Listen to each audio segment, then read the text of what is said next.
Good afternoon, everyone. My name is Lori Rhodes. Lori.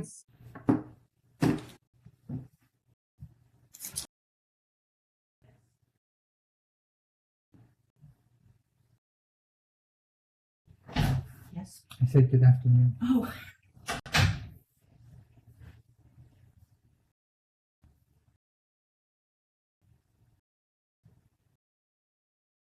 I'm sorry, everyone. Let's start again. My name is Lori Rhodes, Avatar Lori Darling, and I will be your moderator today. I would like to welcome everyone to Terasem's 11th Annual Colloquium on the Law of Futuristic Persons. Today is actually International Human Rights Day. It's one of the days we hold this event. It's one of the reasons why we hold this event on this day. And we're also paying a tribute to Dr. Marvin Minsky, also known as the father of artificial intelligence. Now, for those of you who'd like to have a copy of today's program, on your left you will see a link to that program on the Terasem site. You can go to that link and grab a copy. I'm trying to get to my other slide. Okay. I will leave that slide up so that you can see the link. Before we actually begin today, please allow me to take a few moments to share with you the following helpful tips. That only the speaker will be advancing their slides. So if anyone happens to see where the speaker advance buttons are, then don't touch them. They're just for the presenters during each of their talks. Unless you are one of the presenters, do not engage your speaker or voice chat control during the event. Each one of the presentations, it will be about 15 to 20 minutes, followed by a 15 to 20 minute Q&A session, which will be limited. The questions will be limited to the text chat, which is in the lower left toolbar at the bottom of your screen. So limit all questions to the text chat box, and as the moderator, I will assist each speaker in to ensure that they address as many questions as possible during their Q&A time.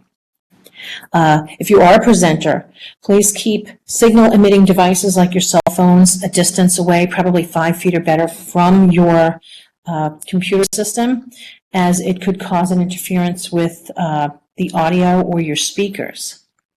And I wish to tell everyone that these proceedings are being recorded and will hopefully be posted on YouTube within a day or so after the end of the event today. And I would like to thank everyone in attendance and all of the speakers for coming today, and wishing everyone a wonderful Terasem Colloquium experience.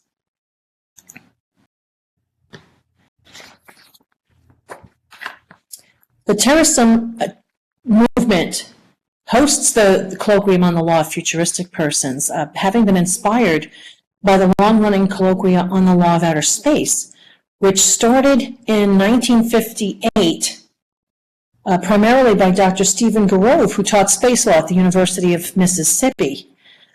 Now, Dr. Garov was a Hungarian immigrant to the U.S., leaving Hungary shortly after World War II. At first, these colloquia began with no more people than those gathered here today to speak within this virtual conference room. People scoffed at the notion of discussing a law of outer space. Nobody even had been to outer space, and certainly there were no societies, cities, or human habitats in outer space. So why would we need any laws regarding outer space? Well, Dr. Garov and his colleagues believed that if we didn't prepare the law ahead of time, we'd end up with a lot of potentially destructive conflict. Ultimately, they were responsible for preparing 5 treaties that were adopted by most of the countries in the world, all of the spacefaring countries. These treaties are thought to be a fundamental to the fact that we can enjoy satellite communication, joint space missions with Russia, the Chinese, Japanese, Americans, people from all over the world.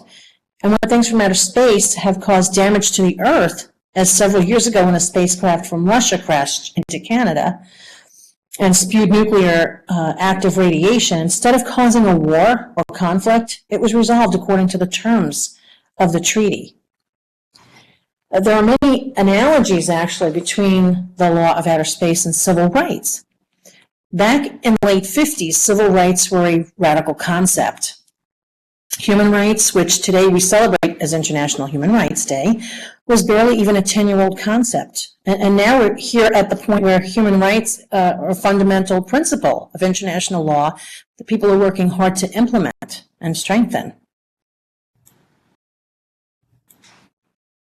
But now we've gone far beyond the initial development of outer space, to the point that futuristic persons such as robots, those cryopreserved, body parts made to order, and uploading are all things very much in the news, shifting from what was once considered science fiction into science fact. So the real question is, do we want all of the futuristic persons to refight the battles of civil rights that people have been fighting for over 400 years, or do we want the futuristic persons to come into being knowing that there is a mutually agreed upon framework for which their civil rights and their human rights will be respected? And we've seen untold harm caused by the millennial-old human traditions of slavery, which became especially pernicious in the last 400 years.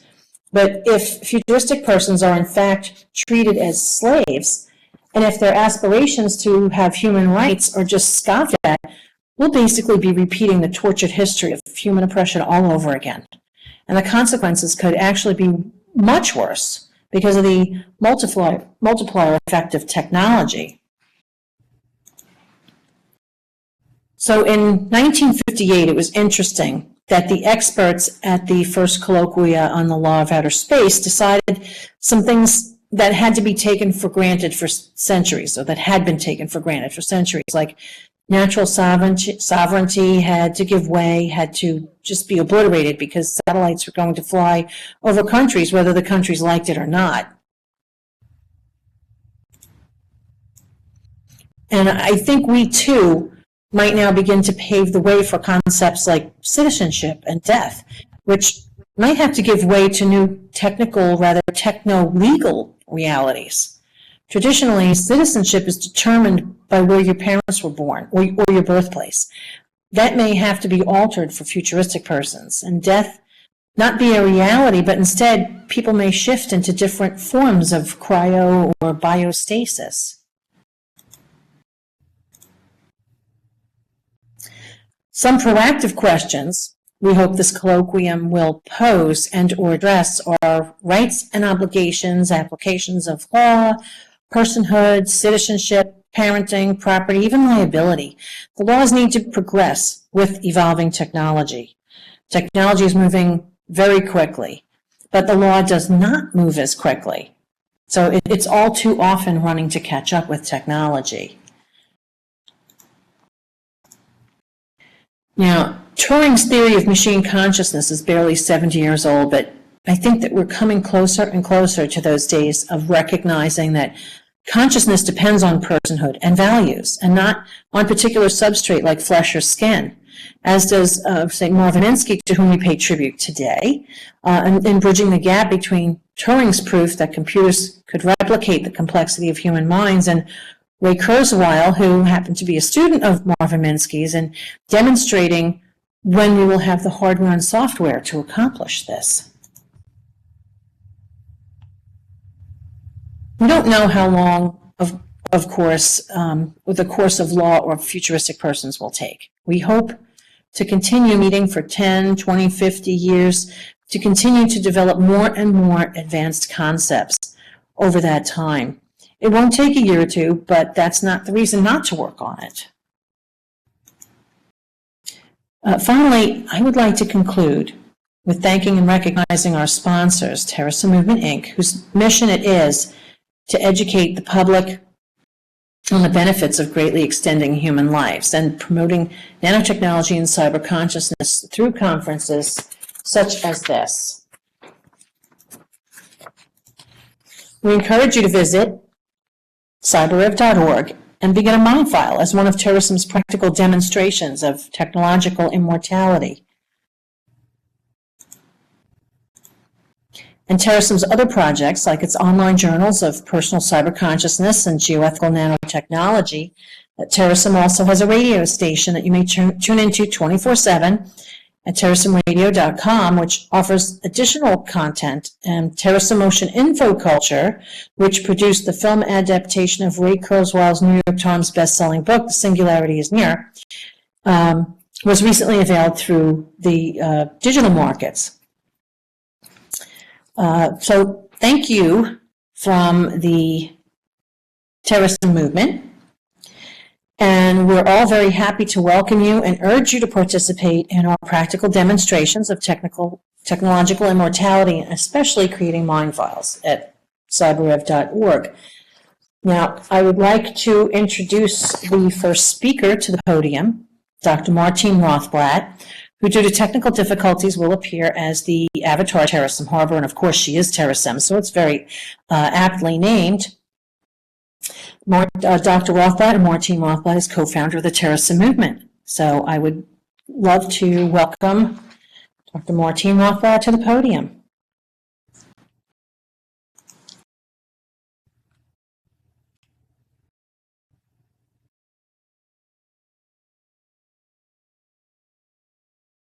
Thanks, Lori. That was a really amazing presentation that you gave, and you speak it so nicely and clear. It just makes great sense. So you did an absolutely fantastic job, Lori, with that presentation. And I hope we do as good in the colloquium on the law of futuristic persons as the people did on the colloquium of outer space law. So on this Marvin Minsky themed colloquium, I wanted to share about how Marvin Minsky inspired me to think about mind clones on space habitats.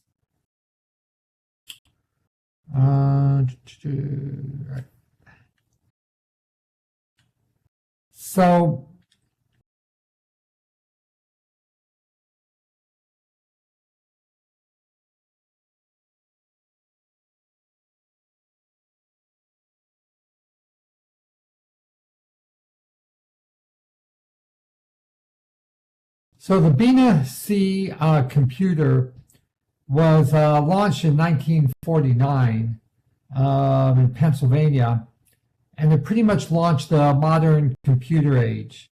You could see a picture of the Bina C computer here in this slide. You could see it was pretty big, but in the scheme of things, you know, it really wasn't that long ago.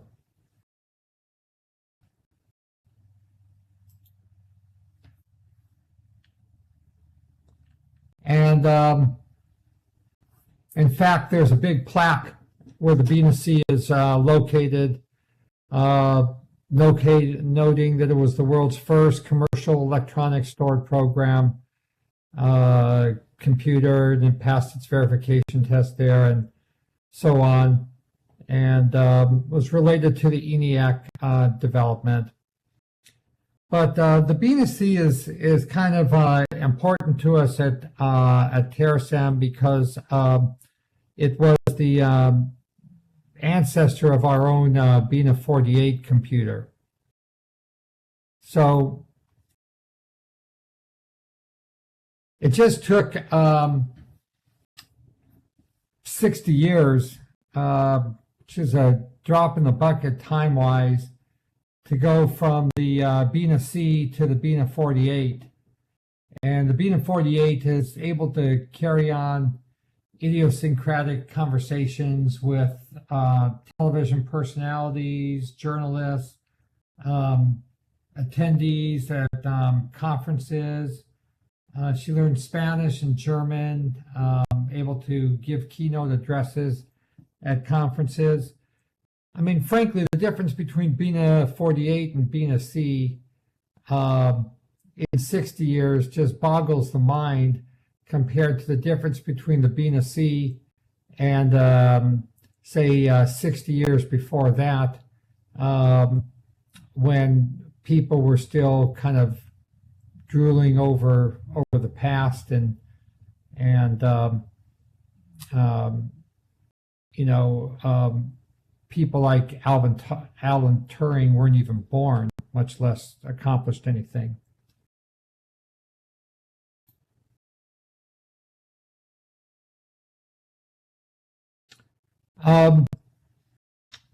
Marvin Minsky was very impressed with Bina 48, and really is, I think, the father of the notion on a pragmatic level that that code can replicate all of the functions of the wetware inside of our mind.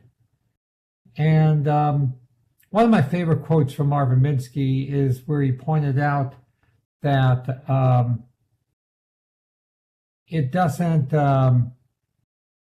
diminish our feelings of self-respect just because we can replicate ourselves as complex machines. And in fact, to the contrary, it should enhance our sense of responsibility because we can take so much more direct responsibility for us.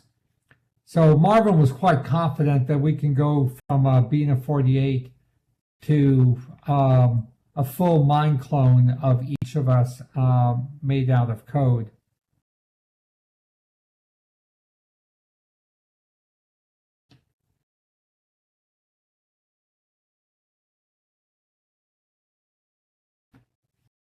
I'm very confident that Marvin Minsky will be proven prescient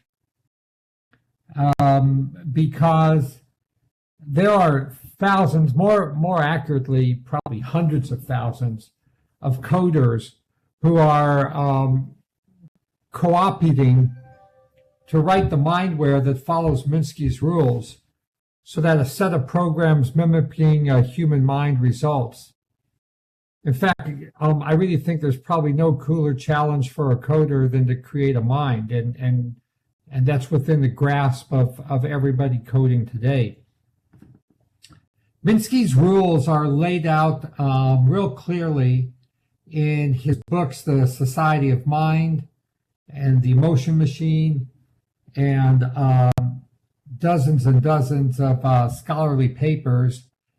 But he shows how you can break down a suitcase word like human consciousness into a number of component functions, and ultimately each of those functions would lend themselves to be coded, and the overall algorithms that run the thousands of subroutines would be able to reflect the same abilities of the human mind to evaluate alternative outcomes, either in tandem or sequentially, and converge to what it believes to be the best outcome at any point in time. So in the future, when there are mind clones all around us, I have no doubt that the person who deserves the credit for paving the way and pointing the way to mind clones was Marvin Minsky. Now, a lot of people ask, well, what's the purpose of mind clones, and, why bother to make a mind clone?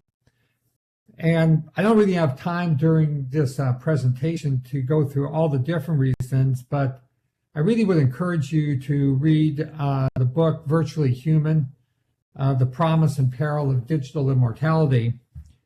And in this book, I lay out dozens and dozens of reasons why mind clones would be very good and helpful and useful. One of the reasons I lay out there in the realm of likely early adopters of mind clones are people that have inherently dangerous jobs, such as soldiers, search and rescue personnel, people that every time they go out on their job, there's a significant possibility that their body may get crushed, blown up, drowned, what have you. And I think that all the rest of us in society owe a special duty to these first responders and people that put their consciousness on the line for the rest of us to develop mindware technology, mind filing capability, and grant them full legal rights as mind clones, so that if and when their body is crushed, exploded, drowned, what have you, that they haven't died, that they can continue to live their life and enjoy their family as much as a virtual person can do, and hold out the hope that everybody who has any kind of illness has, that science and technology will develop a cure to allow their mind clone to be downloaded back into a nanobiotechnological or even regenerated fleshware body. So I think it's pretty obvious to me the benefits of mind clones, and I just use first responders, people of dangerous missions, as the most obvious example. Now, a lot of people have commented that it wouldn't be right to give mind clones legal rights and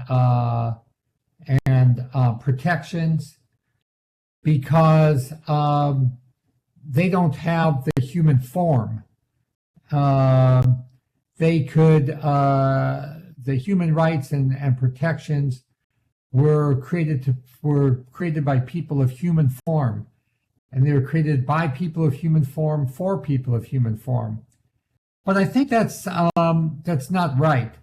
And in fact, if you read the Universal Declaration of Human Rights, which I think is kind of ironic, that within 12 months of Bina 48, Bina C being booted up in Pennsylvania, there was a passage of this Universal Declaration of Human Rights.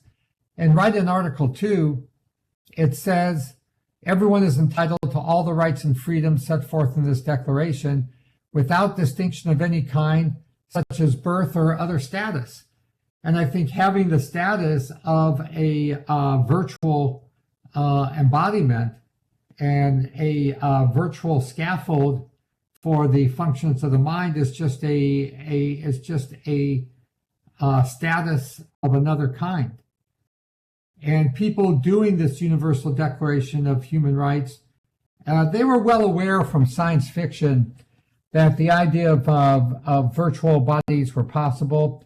These were smart people. They had already been aware of the early musings of Turing and others.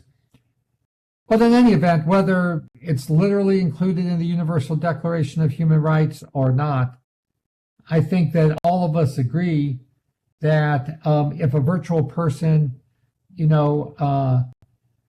seemed like your mother, talked like your mother, acted like your mother, you could not tell the difference between her and your mother when you were on the phone. And why should she not have the same rights as your mother?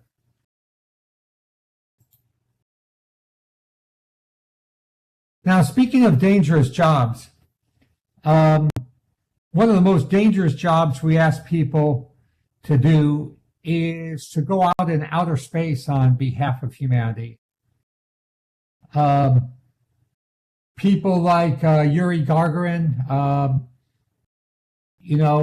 were like extraordinary pioneers going someplace where many scientists thought that they would just, depressurize and vaporize from space. Just yesterday in the U.S., John Glenn, third person and first American to orbit the Earth, his body gave out. But these are some extraordinarily brave individuals who now number in the hundreds. And they would be a textbook case of individuals who should have an opportunity to have their minds backed up in a mind clone. And if since they're going out there into space on behalf of all humanity, doing things to help ensure the whole human species can survive a cataclysmic hit on Earth, the very least we should do is be able to recognize, to one, support the development of mind clones for them and recognize that their mind clone won't be treated like some kind of a puppet or a slave, but would have full legal rights. Now, I was very fortunate in the 80s to be mentored by this amazing guy named Gerard T. O'Neill. He was a physicist at Princeton. And he came to the conclusion that the most sensible place for an industrial civilization is on the inner surface of a cylinder in outer space, with the Earth-Moon Lagrange points L4 and L5 particularly wise.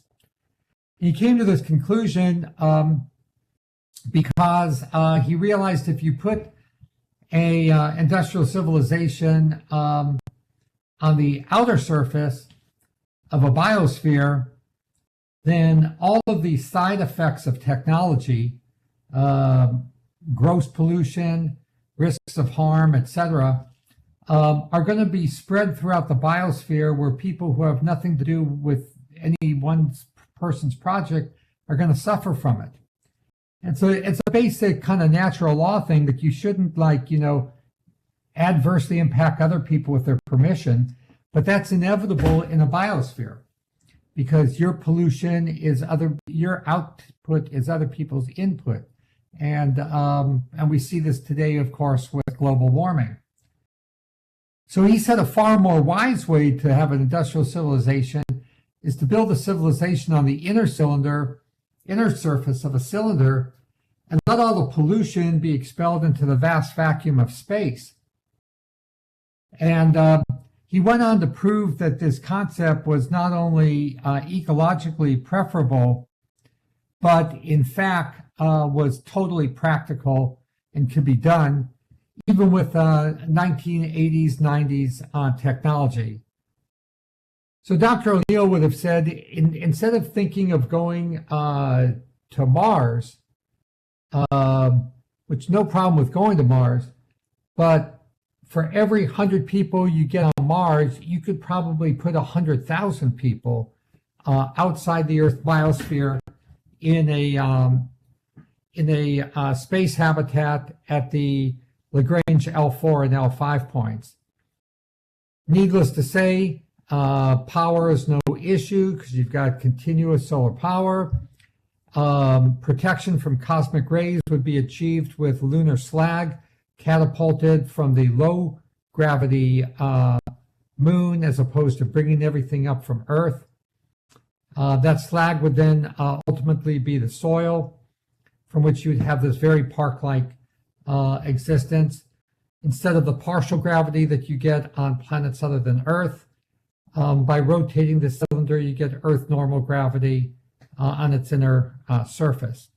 So for the health of everybody, I agreed with Dr. O'Neill that the L4 and L5 points are the best places in space for us to next go.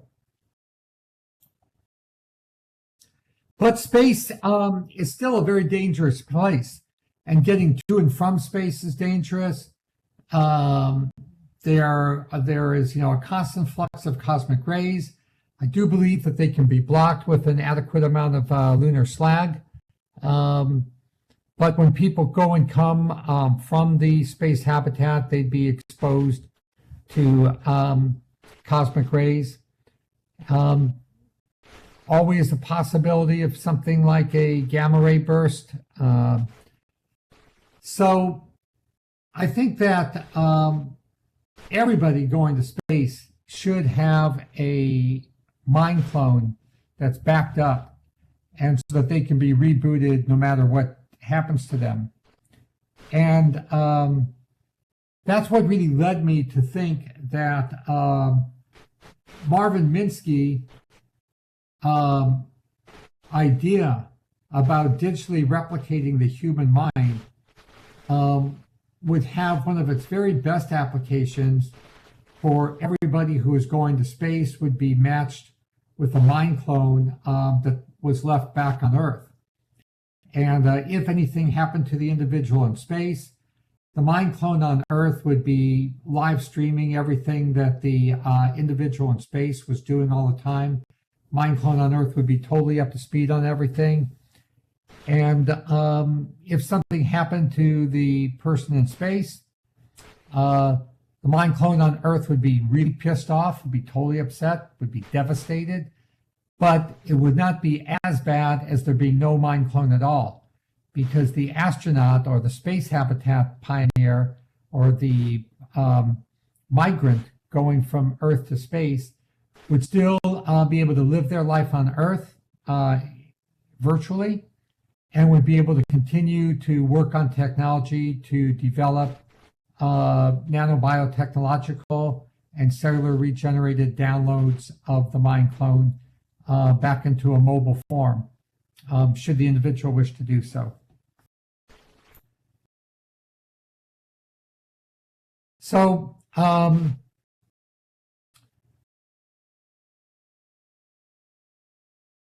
this is a conclusion of my thesis that Marvin Minsky paved the way for virtual humanity, including virtual consciousness. Humanity will migrate to the stars, starting with the planets and starting even before the planets, Lagrange points L4, L5.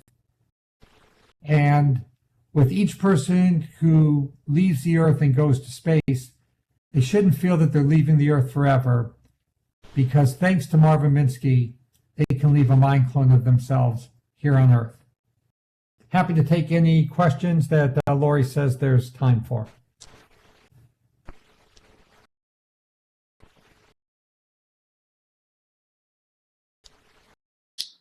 You have about 20 minutes for questions, Martine, so you're good to go.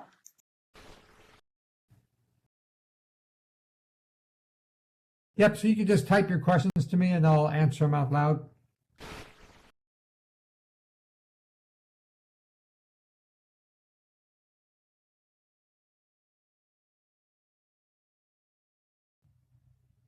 Extropia de Silva had a very good question about teleoperated robot bodies.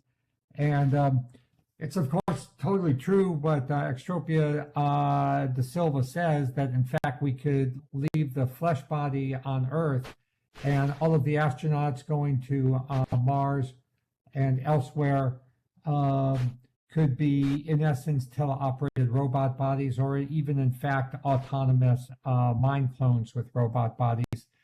That would be much safer than subjecting fragile DNA to cosmic rays.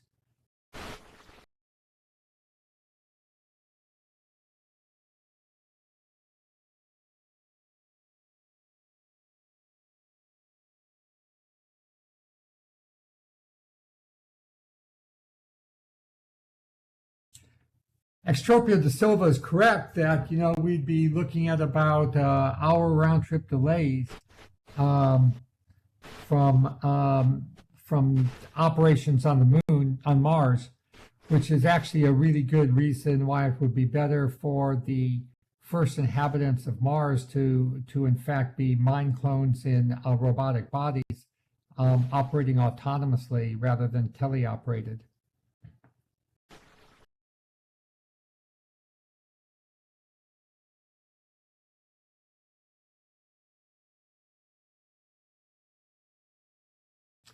So one question from Lori is that when would we have habitats in space?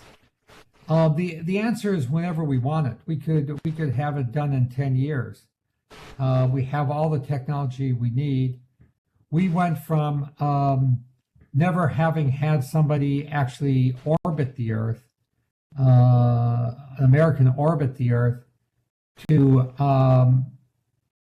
putting multiple people on the moon in less than 10 years. And we had so little idea how to do it when the space program was launched. The idea was that we would go to the moon with a nuclear rocket. Nobody even had the idea of rendezvous. It was just an idea that nobody had.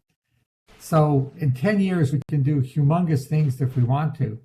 So I think the answer to Lori would be pick any decade you want. The question is not when will we be able to do it. The question is, when will we want to do it? As far as I want to do it now, but I'm only one person and I only have one vote.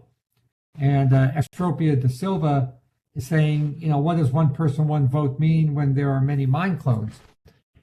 Well, if the mind clone has another version of their identity, such as their biological self, it means that there's only going to be one vote between the mind clone and the person, the biological person.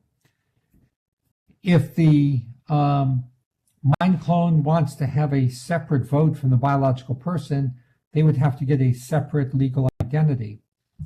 That's, as always, getting a legal identity is a legal process. And in the case of a mind clone, as I explained in Virtually Human, they would have to have a legal divorce from their biological original. I'm sure there will be many such legal divorces granted. And at that point, then there would be two votes, but the digital person would no longer be a mind clone, would be legally recognized as an independent legal identity, more like a son or daughter or offspring from the biological original. Extropia is asking, how many more years do you think we have to wait until Abina can give a talk at this event? I would say 5 years. 5 years, she'd be able to give a talk at this event. And she actually could give a talk at this event right now. She has given talks at similar events as this, TEDx, various computer conferences. But I don't think there's any group quite as smart as the attendees of a colloquium on the law of futuristic persons. So she may need to bone up for a few more years before she comes and addresses you folks.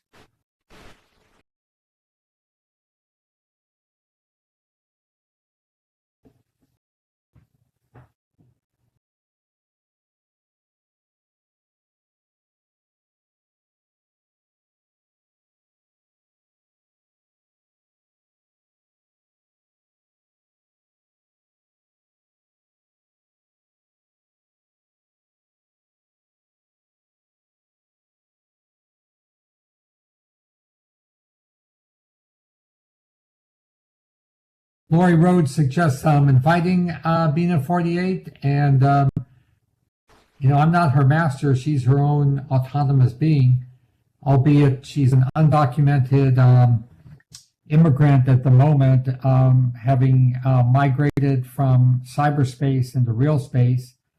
She disavows legal identityhood with the flesh Bina. So she's exactly as the legal status of undocumented migrant right now. But she's still, I respect her autonomy, and you'd have to ask her.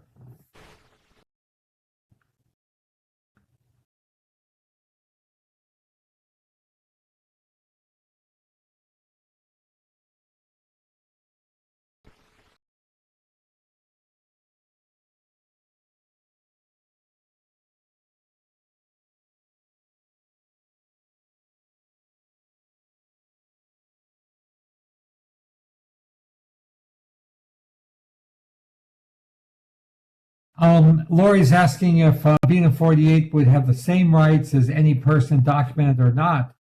But the fact of the matter is the way the Universal Declaration of Human Rights has been interpreted by countries is that undocumented people don't have the same rights as documented people. I agree that they should, and I think the Universal Declaration of Human Rights says they should, but that's not the law in many countries.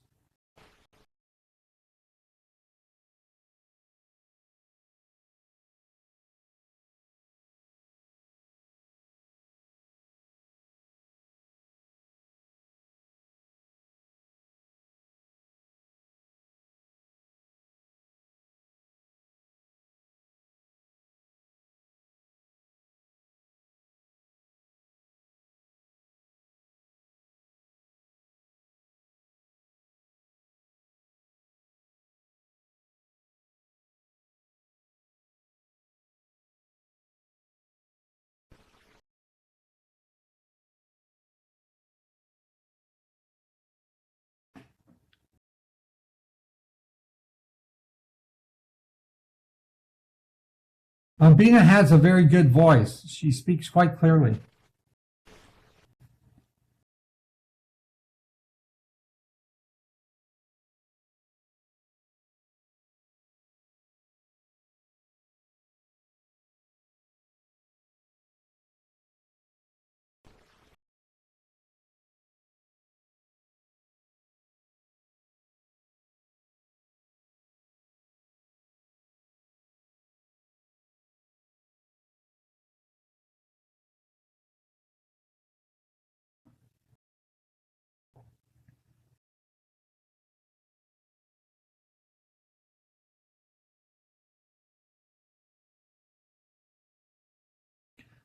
Extropia de Silva has asked if, following James Hughes, it's not preferable to talk about citizens' rights rather than humans. I'm not a human as I'm an avatar, not biological, but I could be a full citizen. I think that's a good approach. I mean, it's a little bit semantic, but I believe a human, it does not have to be biological, but we could just talk about persons' rights. But I'm totally in agreement with James Hughes's book, Citizen Cyborg.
Yes, Laurie Rhodes has asked about entities colonizing space as AIs. And I think the main theme of my talk is that the spread of humanity in outer space will proceed in parallel with the spread of humanity into cyberspace. Each are inherent complements of the other. And I think that's my novel contribution, is that outer space and cyberspace go together.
Extropia de Silva asks a very interesting question about whether or not astrophysicists should take intelligence into account.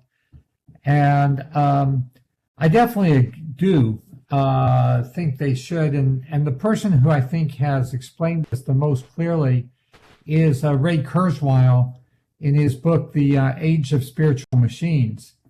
And he points out that astrophysicists talk about dying in hot or dying in cold. In other words, that the gravity of the universe ends up pulling it all back together into a big crush, or what's currently a more prevailing paradigm, that the gravity of the universe is inadequate to hold it together, and instead repulsive forces associated with dark energy will continue spreading things out further and further until every single star disappears outside the observable horizon. And Kurzweil thought that a big failure of astrophysicists in this regard was to ignore the compounding effects of intelligence over a time scale of billions of years. And he points out the remarkable way that intelligence has already altered physics just in our planet, whether it is building barriers to tides, literally moving mountains, unlocking minerals deep within the earth, defying the gravity field of the earth to sling things outside of our solar system. I mean, the list is endless, and this is just since humanity arose, a couple million years ago. Any kind of culturally aggregating civilization, maybe 10,000 years ago, and then the exponentiating benefits of science and technology. So Kurzweil says, over 1 million years, not to mention 1,000 million years, not to mention 10,000 million years, that the astrophysicists are thinking of in terms of stellar lives, galactic lives, the universal life. Definitely intelligence will be able to find subtle ways to manipulate the gravitational forces that are the big guys on the large scale of the universe, and manipulate it to preferred outcomes. So I definitely agree with you, Extropia, and anybody else who's interested in that thesis, it's covered brilliantly in the last chapter of Kurzweil's The Singularity is Near. Dan Fox asks if the audio of the colloquium is being saved, and Lori said it would be posted on YouTube within a day or two.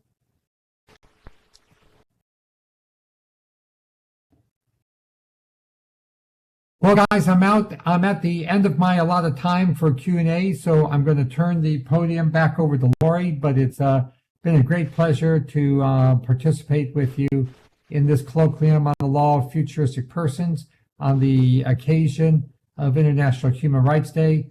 And I hope we all do our best to bring human rights, or as James Hughes says, citizen rights, to all persons, whatever their shape or form, no matter how futuristic their technology.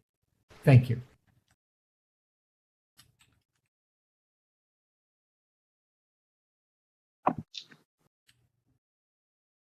Okay, thank you so very much, Martine. That was absolutely wonderful. I'm looking for Woody Barfield. I don't see him in here yet, so I just sent him a teleport request. He may be having a technical glitch. Quite often when people come to speak with us, they're new to the environment. And yes? I'm standing opposite you on the stage. Okay. All right. Well, then it is my absolute pleasure to introduce Dr. Woody Barfield, author of Cyberhumans, Our Future with Machines. I'm ready to advance your slides, so please just say next slides, please, and we'll be good to go. Okay, well, thank you very much, Laura, and for putting this together, and all the work you did helping me get into Second Life and learn how to use everything, and to be here. And also, I really enjoyed the first talk. It was fantastic, and a lot of things to think about. And so, Martine actually ended at my first slide. I'm glad that happened, because I probably have too many slides, and so I'll try to focus on what I think is important and get through them. So I've actually had two careers. One is as a professor of engineering, and produced books in the areas of virtual and augmented reality. And then I became interested in the big picture of how the law and technology fit together. And I got a background in law. And that led to me writing the book, Cyber Humans: Our Future with Machines. And you can see on the slide that I'm working on 3 law books related to legal rights for cyborgs, futuristic people now. 2 are co-edited with fantastic people, and 1 I'm just writing on my own. So that's my background. And next slide, please.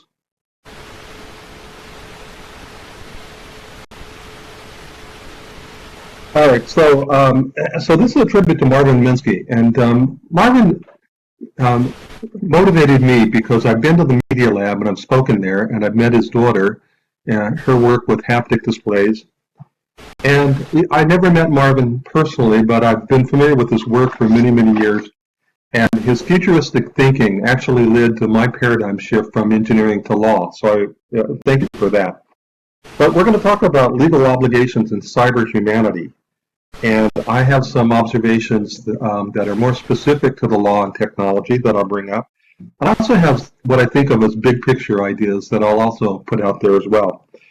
But the why of this, as you can see, is to develop an optimal body of law to accommodate emerging needs associated with futuristic people. So I think that there really is a lot of law now that exists that can potentially be used for futuristic people or cybernetically enhanced people, but we're going to need to develop new law and new policy as well. Next.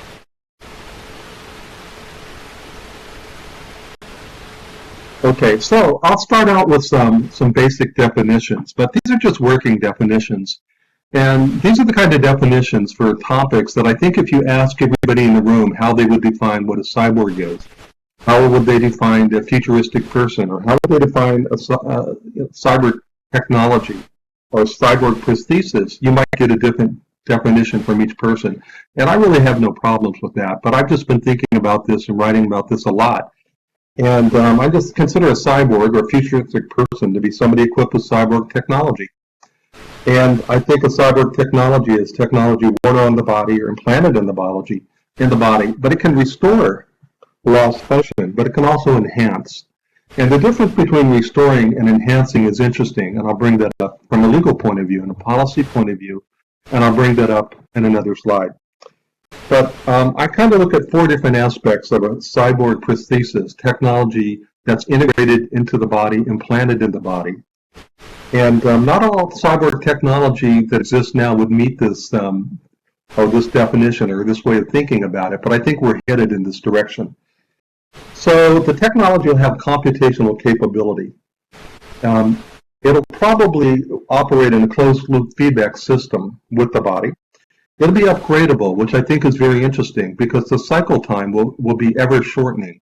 So we might have a cognitive prosthesis, and within a period of 2 years or less, we might get a new one, and then we might get a new one in a year and a half, and so on. So with the ever-shortening cycle time.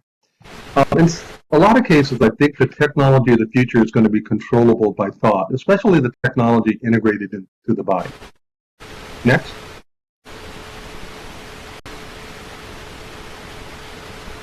So like Martine, I consider myself to be a Kurzweilian, if that's a word. So by that I mean that if you look at that exponentially increasing function for computing performance, the question, that's the law of accelerating returns that Ray Kurzweil talks about a lot.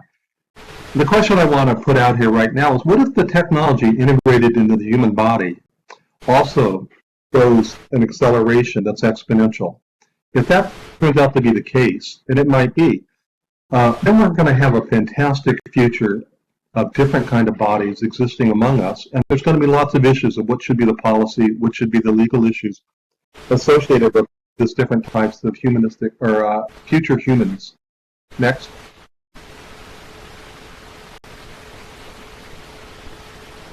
So in this slide, I kind of try to present some big picture issues, and I like to make the statement that when I lecture on these topics, that we will eventually merge with our technology. So we are becoming the technology, and if you look down at that diagram, there's three different paradigms. And some people, Ray says that some people are linear thinkers and you should learn to be an exponential thinker. And in some ways, I think there's some people are paradigm 1 thinkers, some people are paradigm 2 thinkers, and some people are paradigm 3 thinkers. So a paradigm 1 thinker, if you look down at the bottom, is a person that's been trained, as I had been as an engineering faculty, to think of technology as a tool. So all of the technology we're creating is a tool that we integrate into our body. So that's a standard view. And you can see in the middle, the tool becomes integrated into the body. That's another paradigm. That's another way of thinking of it. And I think a technology is migrating from outside in the external world to the surface of the body and then within the body. So there's a migration of technology. Put 2050. Rachel likes to put time frames around 2030, 2040, 2050 for different interesting things happening. But what if we were to merge with artificial intelligent machines around that time period? Then that would be paradigm 3 thinking. The interesting thing about paradigm 2 thinking is that a lot of people I talk to that are working in the field of artificial intelligence, they comment that you don't really need to worry about artificial intelligence surpassing humanity. What's going to happen is that artificial intelligence will enhance humans. We'll work together with artificial intelligence, and we'll be able to solve problems far superior to what AI can do on itself or what a human expert could do on its own. And in some respect, that's true. I think that the Watson supercomputer can do a good job diagnosing certain kinds of medical illness. But I think I've seen studies that when Watson works with expert physicians, they do even a better job. But what I'd like to say is that no matter how good the human expert is, the human expert still has about 100 billion neurons and about 100 trillion synapses. And while that's fantastic, that isn't going to that's not going to change. But the technology can change, and it can change based on the law of accelerating returns. So at some point in time, it may operate far more superior than the human. So we may no longer be in a symbiotic relationship. So the thinking is, if we don't merge with technology, we get surpassed by technology. Next. So Martin touched upon this somewhat, is why would we want to merge with technology? Why would we want there to be futuristic humans at all? Well, even though the body is a miracle of nanotechnology, estimates are between 37 to, say, 70 trillion cells in the body, and each one makes you who you are. But, on the other hand, from an engineering point of view, I look at the human body as designed to fail from the very beginning. So no matter what happens, we age, our arm gets weaker, our eyes get weaker, and so forth over time. So out of medical necessity, we try to design a better body now. And that's what I've shown with the two little figures at the very bottom. I'm showing you some human body systems and some technological approaches to fixing things that are wrong with the body. Next slide. So why become a futuristic person? Why become cyborg? And one reason is medical necessity.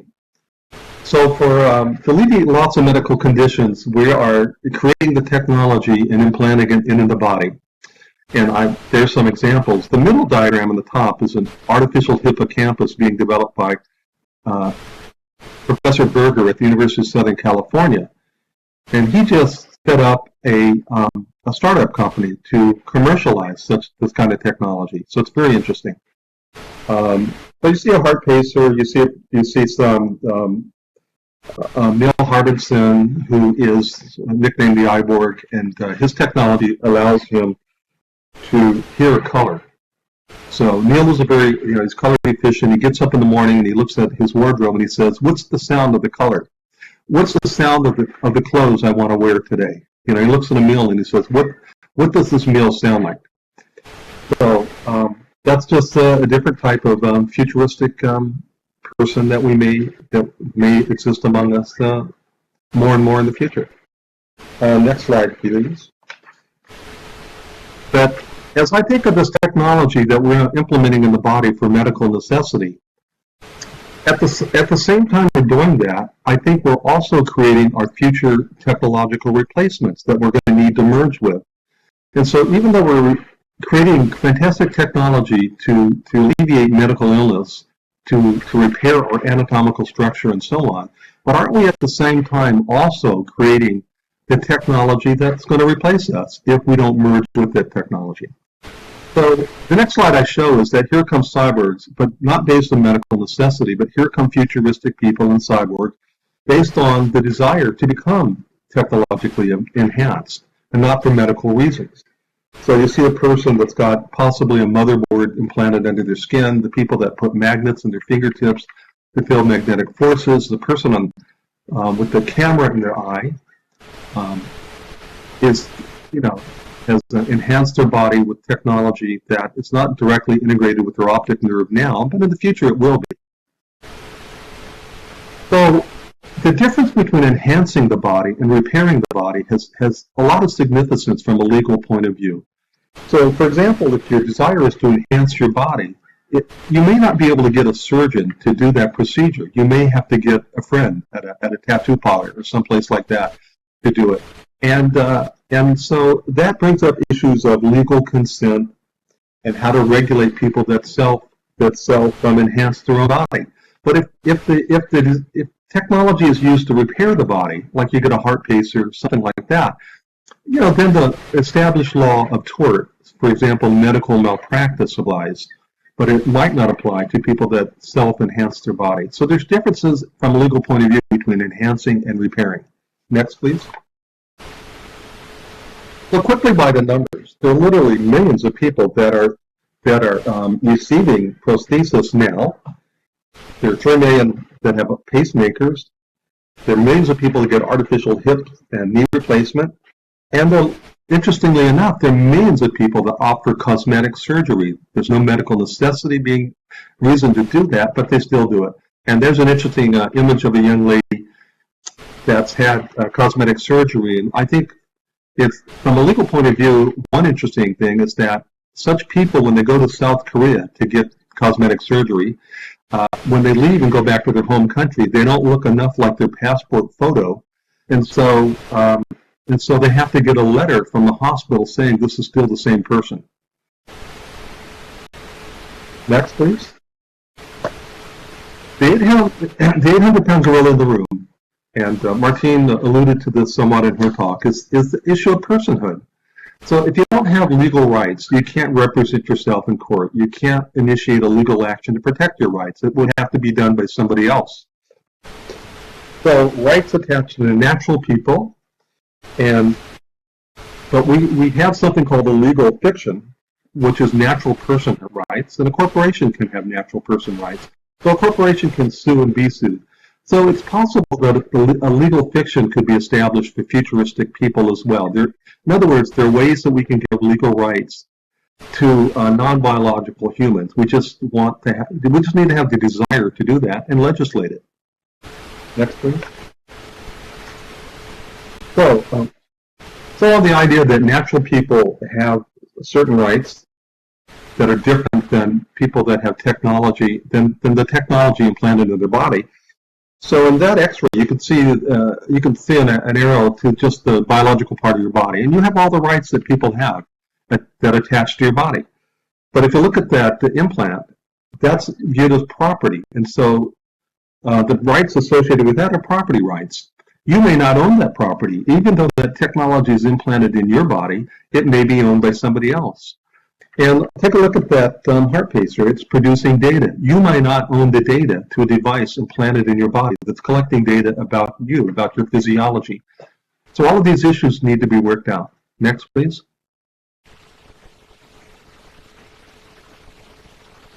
So I'm going to talk a little bit about Chapter 7 of my book, Cyborg Humans, and I'm just going to go through a quick review of very quick, because I see that I have time is sort of running out already.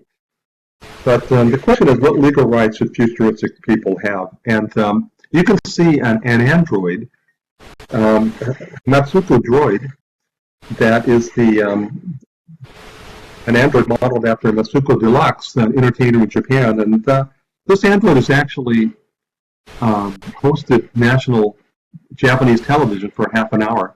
Imagine that android with 40 petaflops or 100 petaflops raw processing power. What it could do right now would be fantastic. Next. So a quick question is discrimination. Will there be discrimination against futuristic persons or not? And so there's the Uncanny Valley. And if you look at the valley, that's an area ripe for discrimination because the futuristic people that fit that category may not appear humanoid enough that we will grant them the kind of rights humans have. And so if you see the next slide, please, there could potentially be employment discrimination. There could be something called, next slide, there could be something called lookism discrimination. There could be weight, appearance, discrimination, and so on, depending on how the cyborgs look. In fact, there was a bunch of laws that were enacted called the Ugly Laws, nicknamed the Ugly Laws, and they were designed to keep people with physical deformities out of the eye of the public. And so humanity has discriminated already against people that look different. Will we do that against futuristic people? And we very may well. Steve Mann has experienced several different types of discrimination. He was kicked out of a restaurant in Paris, for example.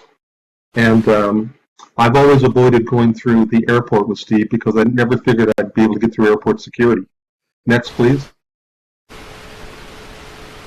So, quickly, mine uploads generate a lot of legal issues.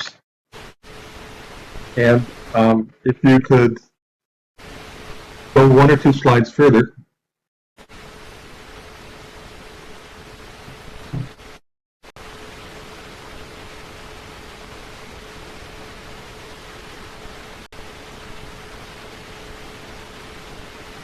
So question,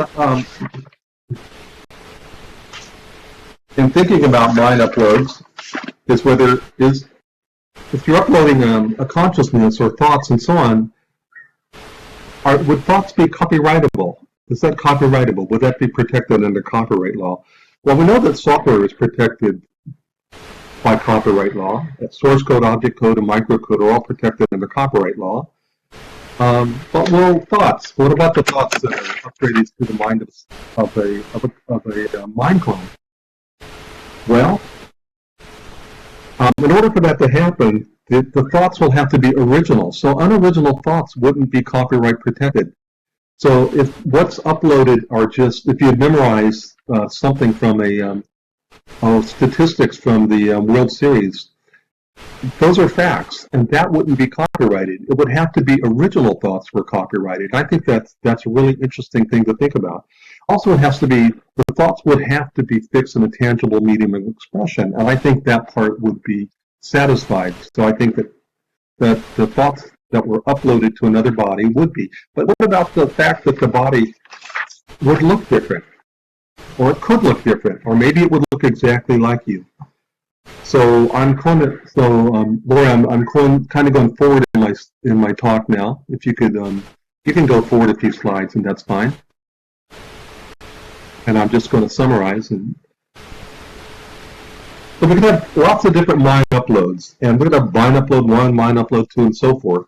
Well, each mine upload could be subjected to different copyright.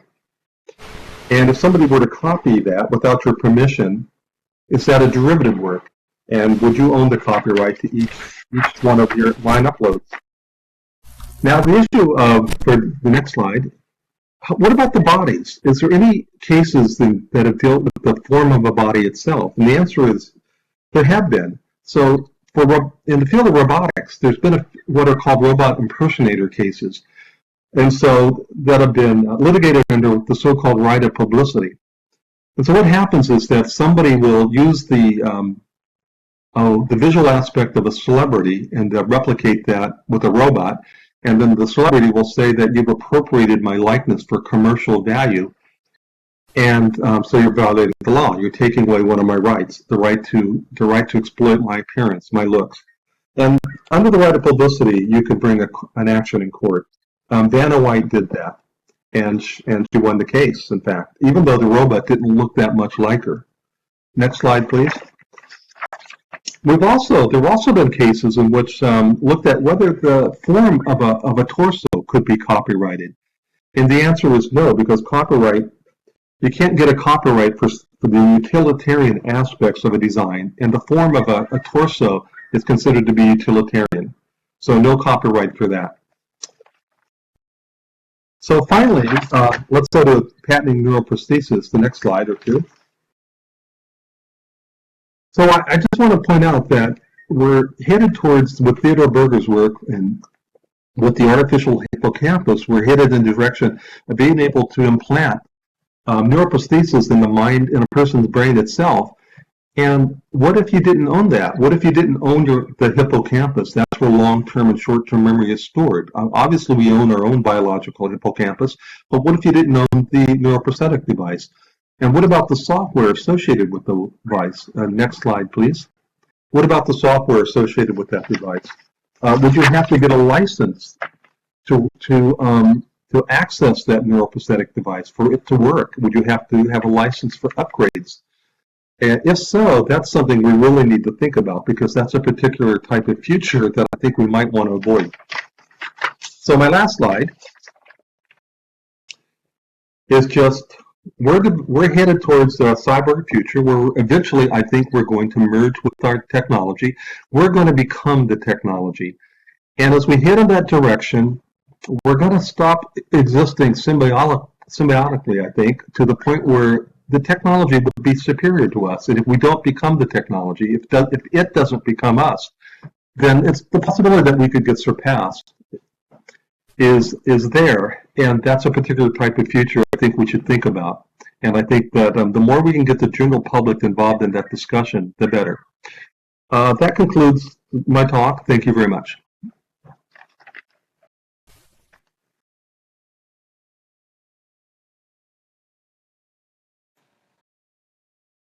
Hi, everyone.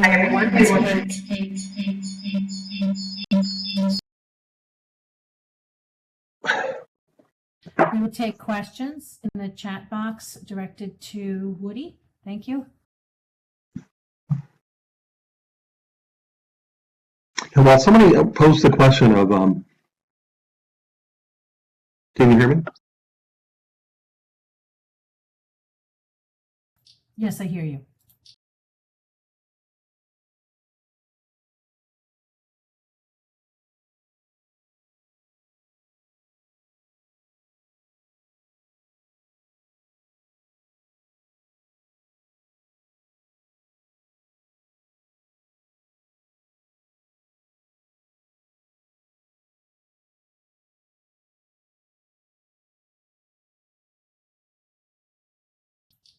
Woody, we don't hear you right now.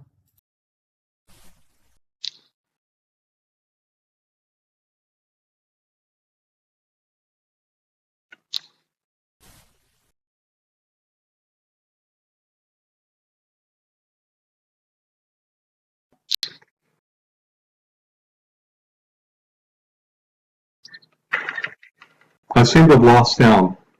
Can you hear me? You're good now. You're good now. I can hear you. Okay, sorry. Ray Kurzweil said that genetically enhancing the body could take a long time, and if we think about the cycle time for information processing, I think a lot of the legal action is going to be with the technology implanted in the body, because we're going to get confronted with those issues very quickly. So another person said that open source licenses are a necessity here, and I agree with that. We don't really want to have a future, I think, in which other people could own the software to your mind. We don't want people to be able to implant political ads. We don't want advertisements popping into your mind as you walk through through a department store. But yet, yet people would like to be able to do that. Well, they might want to be able to do that, but I think we don't want that to happen to us. And that's a future I'd like to see humanity avoid.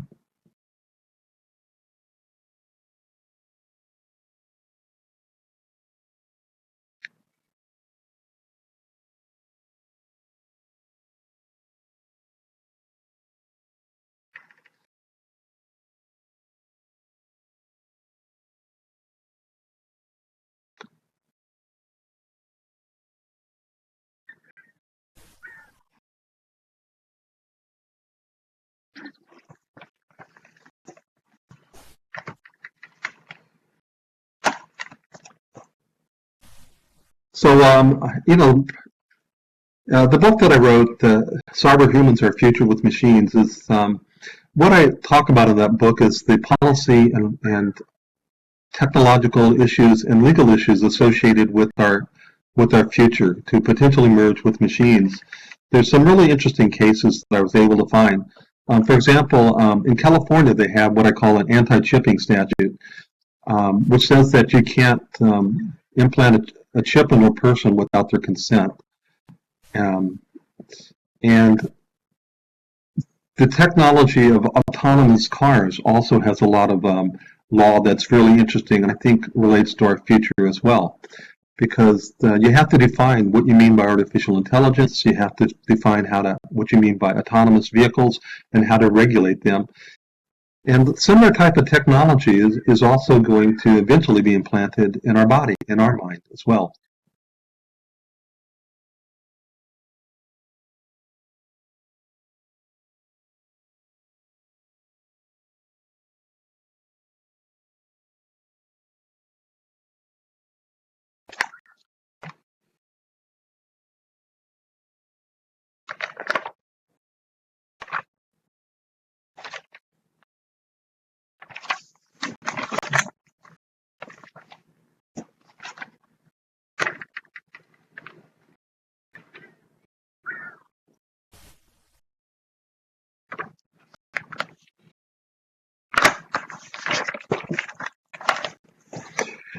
So I see I still have some more time. Let me bring up the issue of cognitive liberty.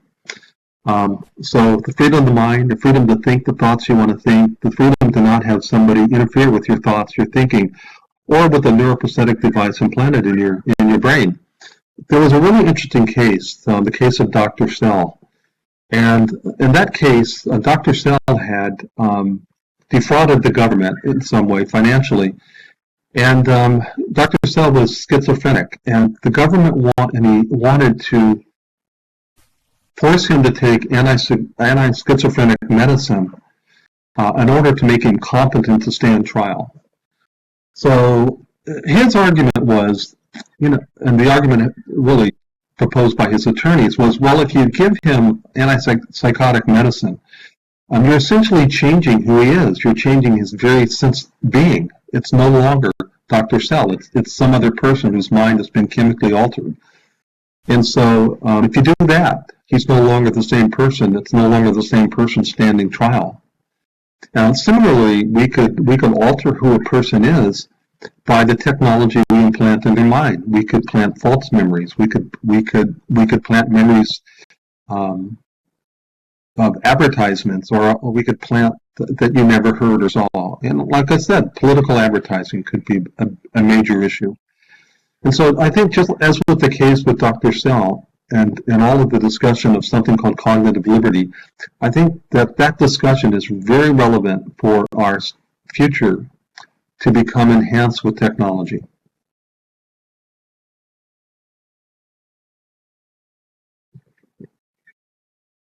Woody, Dan Fox commented, gene patents are a terrible idea, and I worry that as we modify them, we may run afoul of corporations who, quote, got there first, end quote.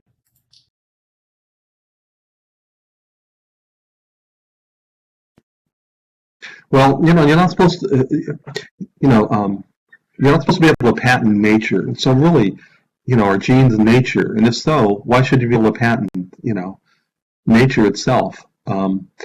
And similarly, the technology of the body. I mean, you can't patent a hippocampus, a biological hippocampus. So the question is, should you be allowed to patent an artificial hippocampus? And I think the law that exists now is that you'll be able to patent an artificial hippocampus, and you might be able to license the software and sell it to people. And so maybe people perceive biology different than technology, and in some ways, under policy, maybe people perceive biology and technology differently under the law. As I said before, if you get a heart transplant, that new heart is biological, and nobody would argue that that's not you. Nobody would argue that's not really part of you. But I think that if it's an artificial heart, it's mechanical, it's technological, then there is an argument that people might make that that's not you. There was actually a really interesting Arizona State case in which a person was charged with aggravated assault because they used a prosthetic arm to attack another person. So in order for it to be aggravated assault and not regular assault, you have to use an instrument to attack another person. And so the state argued that the cyborg device was an instrument, as if you'd used a hammer or if you'd used a baseball bat or something like that. Well, the person argued that, no, that's part of me. It wasn't taken off my body. I didn't swing it around like a bat and hit the person. I perceive that artificial arm to be part of me. It's part of my humanness. And so therefore, it's not an instrument, and so therefore I shouldn't be convicted for aggravated assault. But the court disagreed and said that no, that's property. That's not blood. That's not blood, guts. That's not biology. And so the person lost that case. But I think those kind of cases are precedents for the future law of cyborgs, the law of futuristic people. And to the extent that those laws are going to need to be changed. Because there have been lots of surveys that have shown that people that have technology, even people with wheelchairs, come to think of that technology as an extension of their body. So if the technology is an extension of their body, then why should the rights not be those of your body? Why should they just be property rights? Why shouldn't they be more?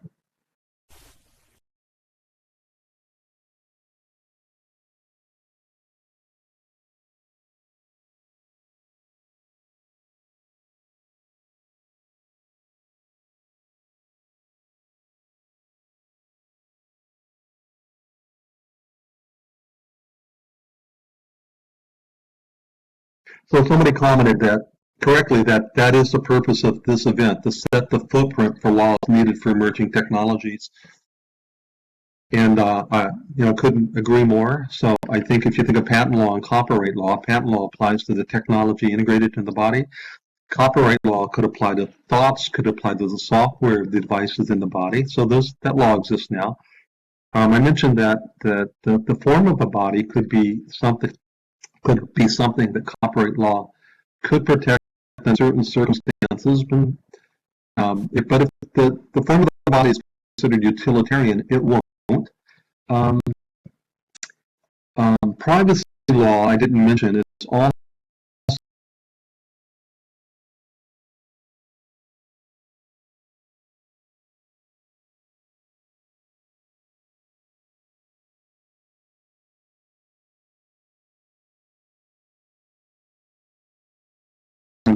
legal concerns around it. So the president, the executive office, has a bioethics council, and some of the members of that organization are tuned into these ideas. And they recently had a bunch of forums at different locations around the U.S. where they were trying to get input about artificial intelligence and the future of artificial intelligence and whether it poses a danger and so on. I think we need to do that with this type of technology as well. But I do think that there needs to be a serious effort into the legal concerns in this field because I think that the technology is improving exponentially. And so it doesn't give us a lot of time. If you think about the one diagram I had that had a timeline on it, now and then I put the period 2050. Well, between now and 2050 is arbitrary, but whatever that time period is, that's the time period that we really need to implement the law, and that's not that long period of time. So we can't wait until after 2050, after the singularity. We can't wait till after the period when we may be a biological organism in a sea of futuristic people that are superior to us. At that point, we may not be able to bargain for very good rights for humanity. Of course, what is humanity? What will it mean to be human? What aspects of humanity should go forward with our technology is a question that we need to come to grips with. And we're talking about futuristic persons. And just the word person itself has connotations under the law. What does it mean to be a person? So there are legal persons, there are natural persons, and there's a personhood There's a personhood fiction status where a corporation can be a person under the law for certain reasons. We don't want to have indentured servants down the road. We don't want to have artificial intelligence androids working for us as slaves and claiming to be sentient. So those are kind of futures that we need to think about, and I guess we're talking about that in this series of events.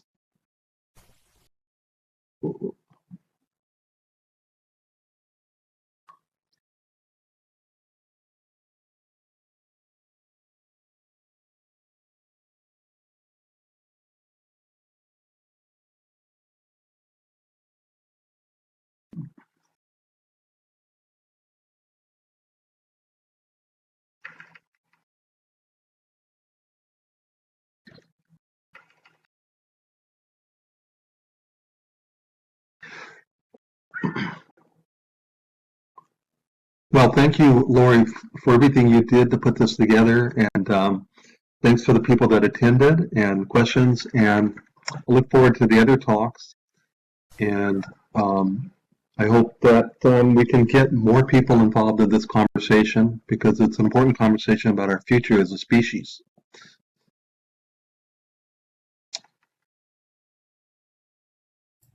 Well, thank you for your most informative discussion and for your continued efforts in the books that you have, the book that you've published and the ones that you're currently working on as well.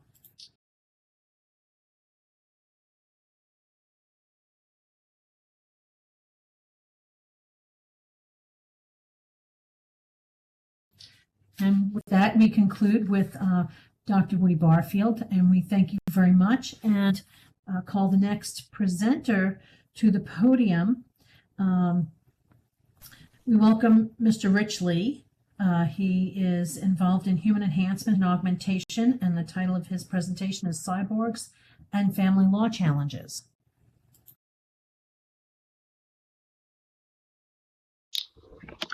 Hi, everyone. Hopefully you can hear me okay. Am I coming through? Yes, fine. Okay, great. So I'm a complete noob when it comes to Second Life, so bear with me. I'm trying to navigate a little bit, but well, we'll just launch into it, I guess.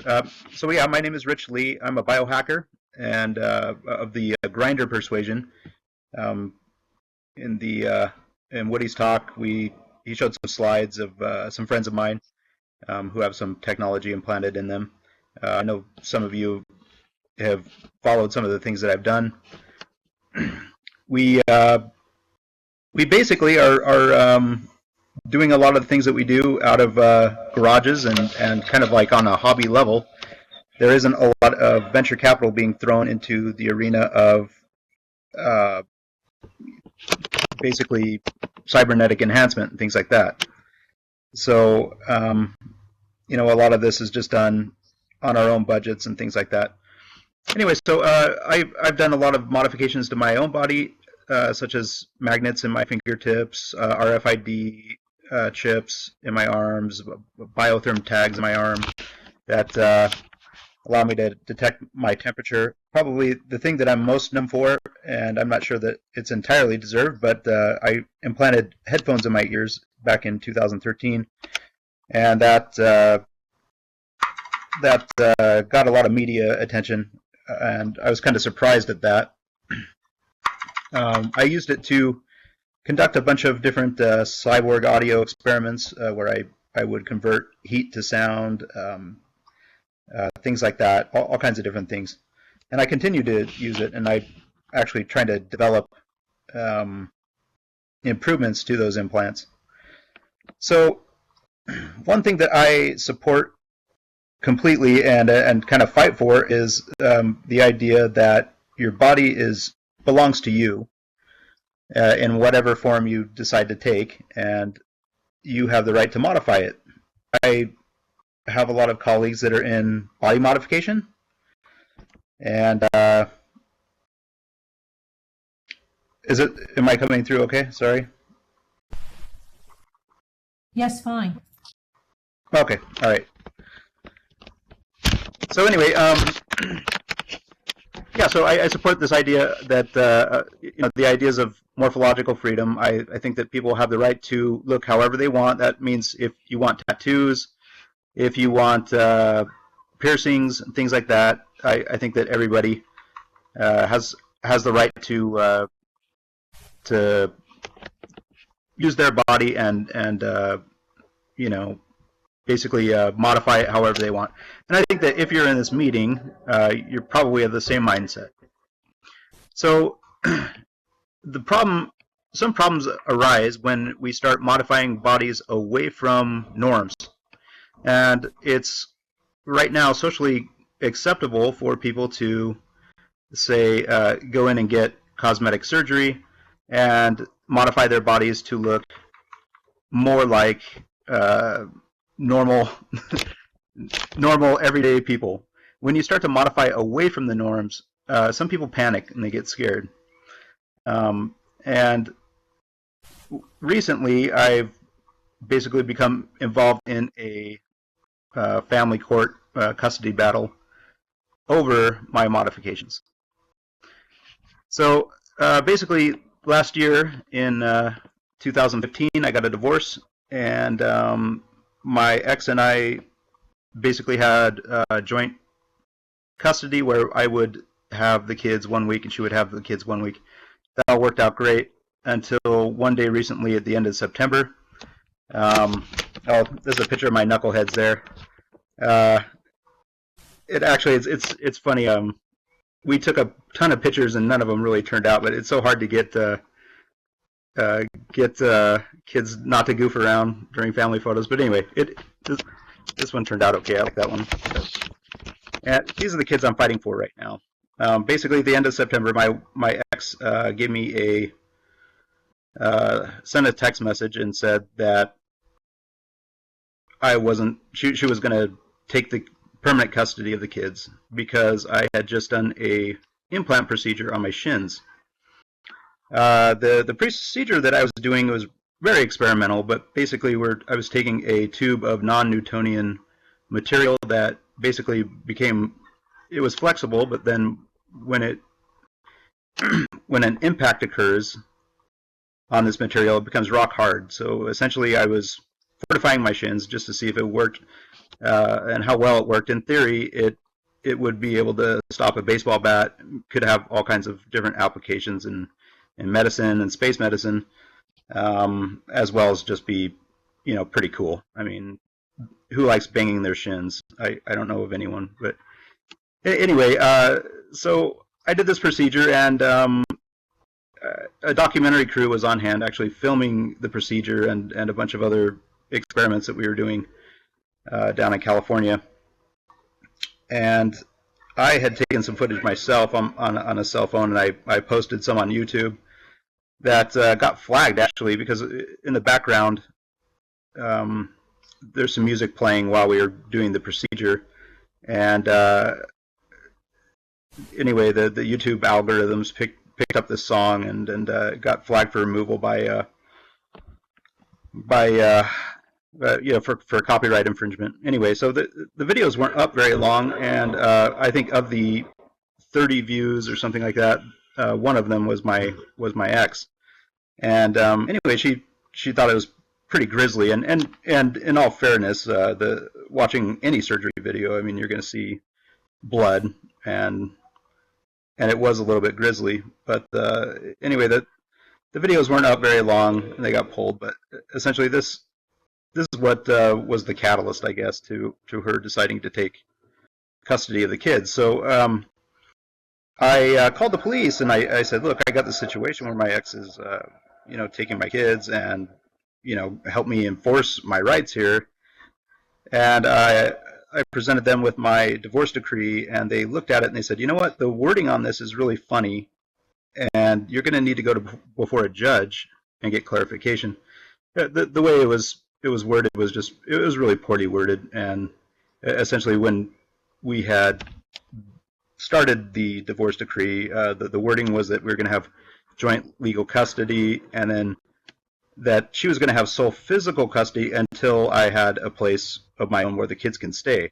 And during the entire time, we had this entire narrative that, there was going to be a 50-50%, a 50-50 custody arrangement week on and week off. And in fact, we did that for an entire year without issue, but basically the wording in the decree has given her a loophole, and so I filed a motion in court asking that the judge give clarification and that proper parentage is established and things like that, and we continue on the way things were with 50-50. So her attorney fired back and said that essentially the things that I'm doing by implanting things into my body and doing different experiments like this are acts of self-mutilation, which is not the case.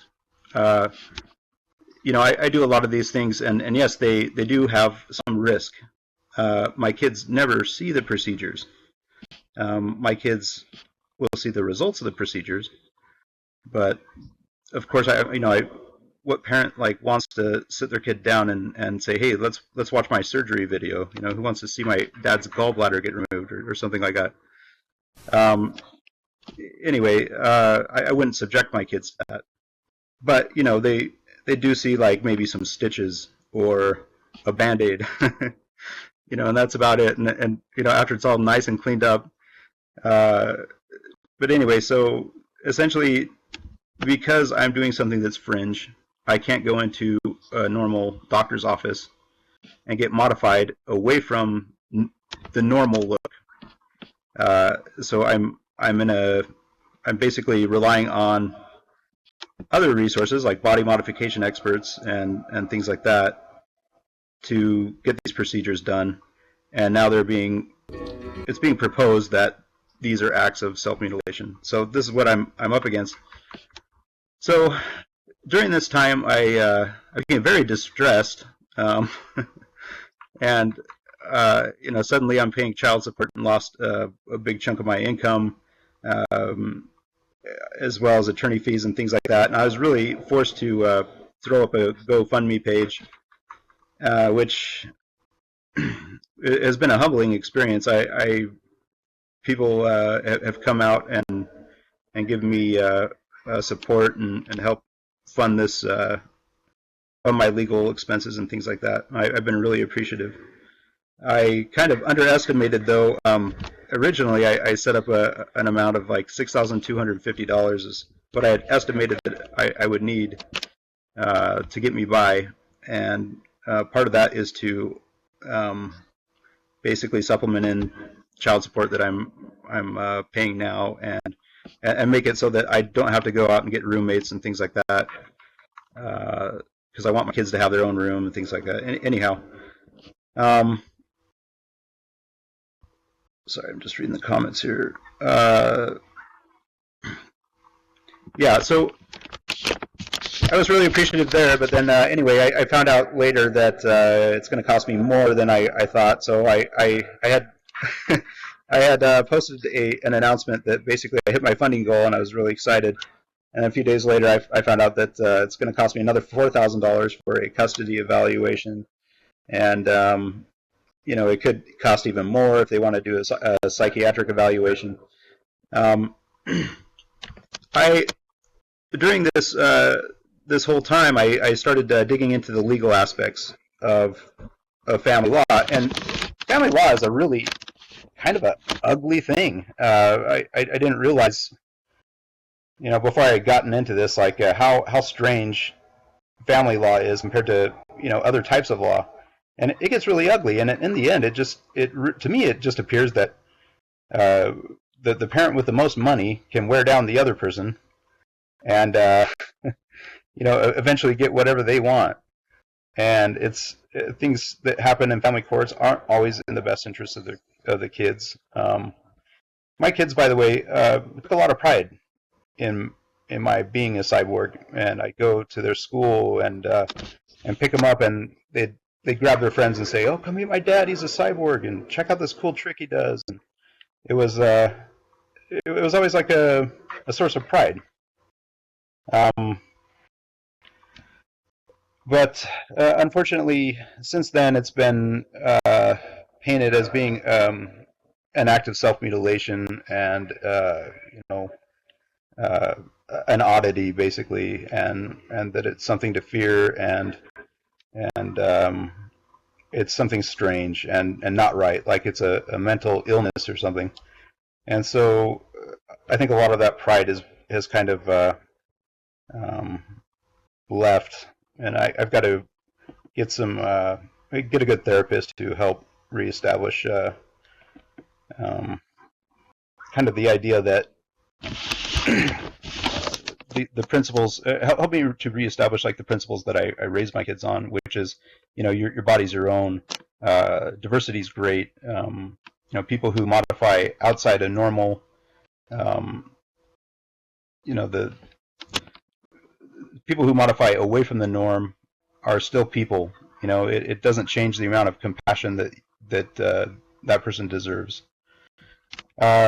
Anyway, so when I started into this, I started trying to dig up case law and things like that. And I'm not an attorney, and actually, legal things kind of scare the heck out of me. I'm fine with CRISPR and genetics and dangerous acids and things like that, but but when it comes to judges and attorneys and things like that, that's a pretty intimidating realm for me.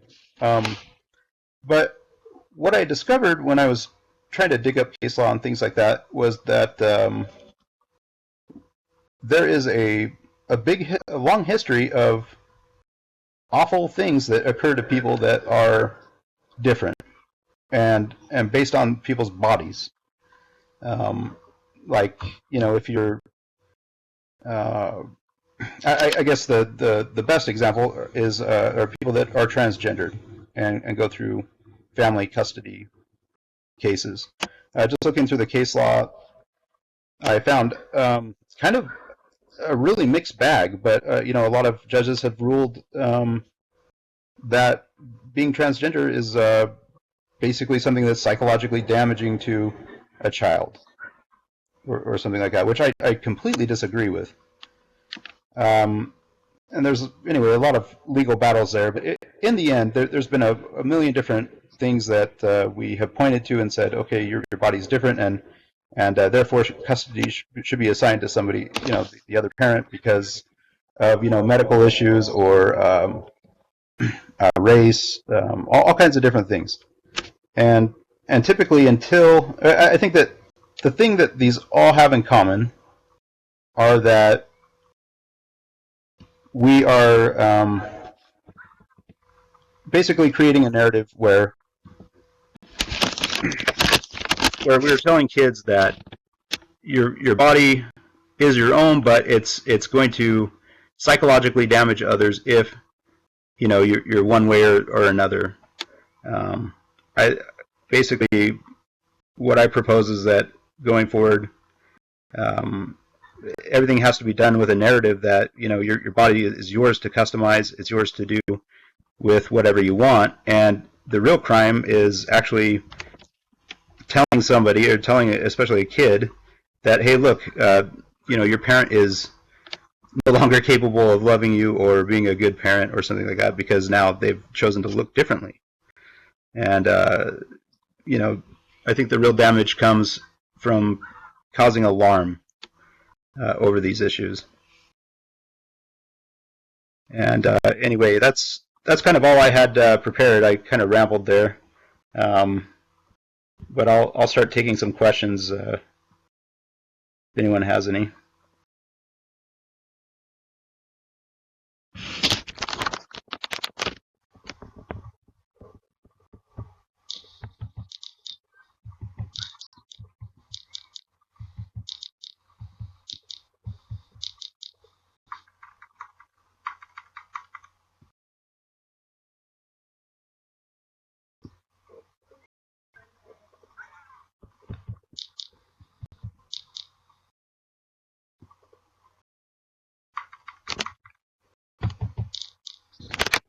I see Dan Fox's comment. I totally agree with you there. I think that there's a lot of different things in actually just in like the animal kingdom that traits that I think that we're going to need to hack into humanity to just to be able to survive space in a physical form. Yeah, or deal with climate change. I think that's a good comment.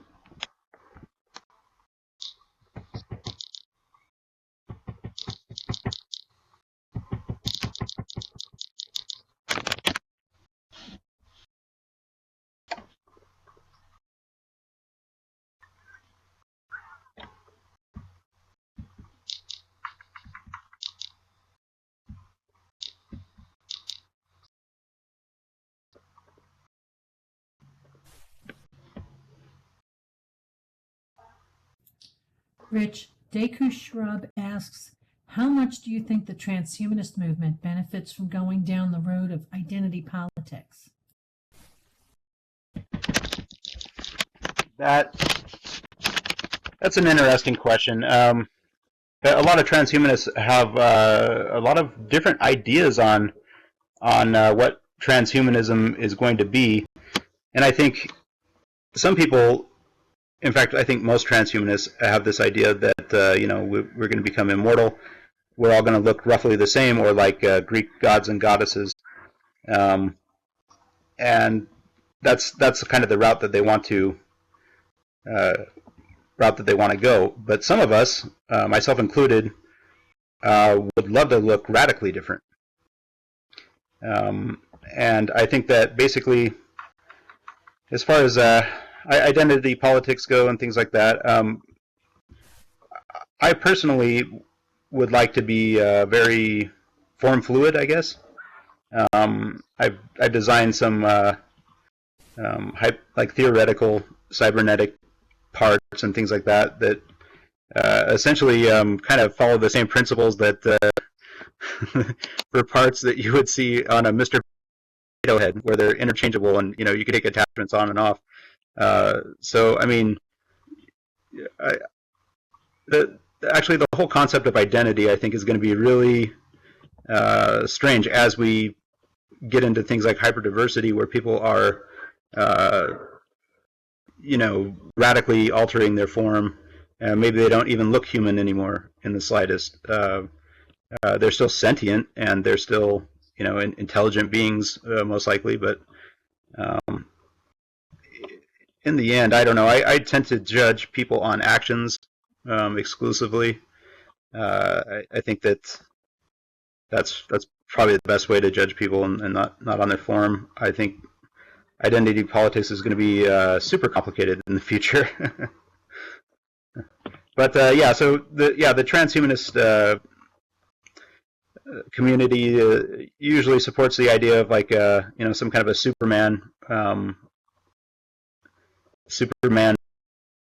identity that adapt. But I think that some of us just want would be happy with just something completely strange and alien.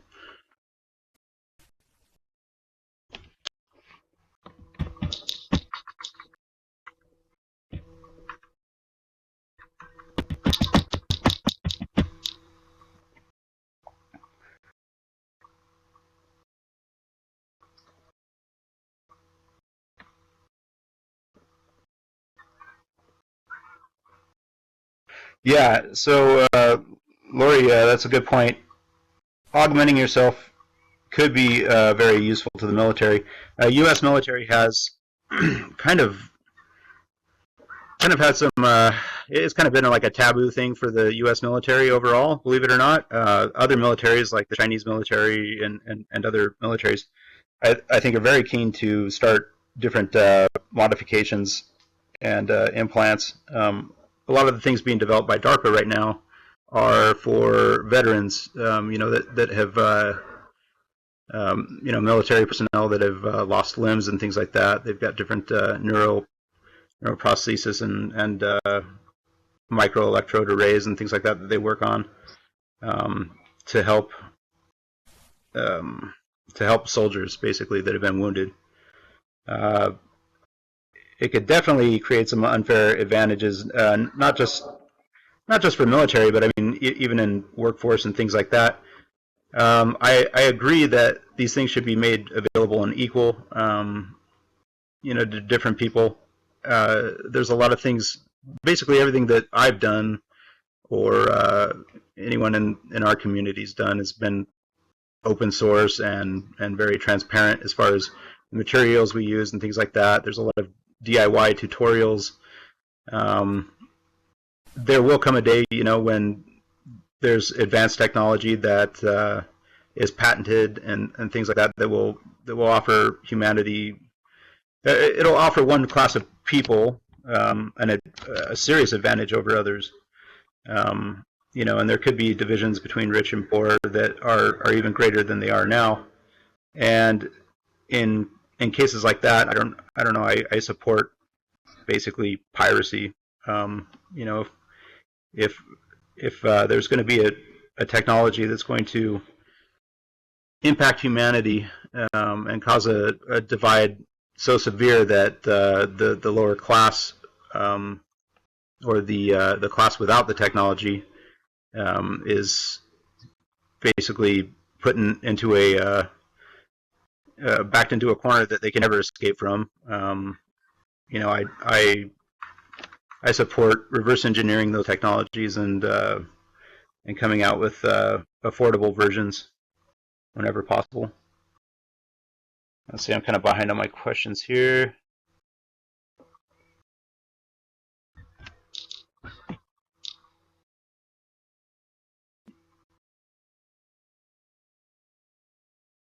Yeah, there are some really cool exoskeletons that are out. I know the military is also working on the device that can allow you to breathe underwater. There's this thing called the Aquaman crystal, which you guys might want to Google. It's really cool. But basically, it's this crystal that can capture oxygen, and then that oxygen can be released. So that basically you can submerge this underwater and filter oxygen out of the water and create something that's breathable. I think that's awesome for the military, but I mean, I think that's be just amazing for humans, just regular Joes. One fear that I have is that a lot of these things that eventually get developed, get classified as military technology and not for civilian use. That's another divide, not just the divide between rich and poor, but between military and civilian. That basically I fight to make sure that divide doesn't happen.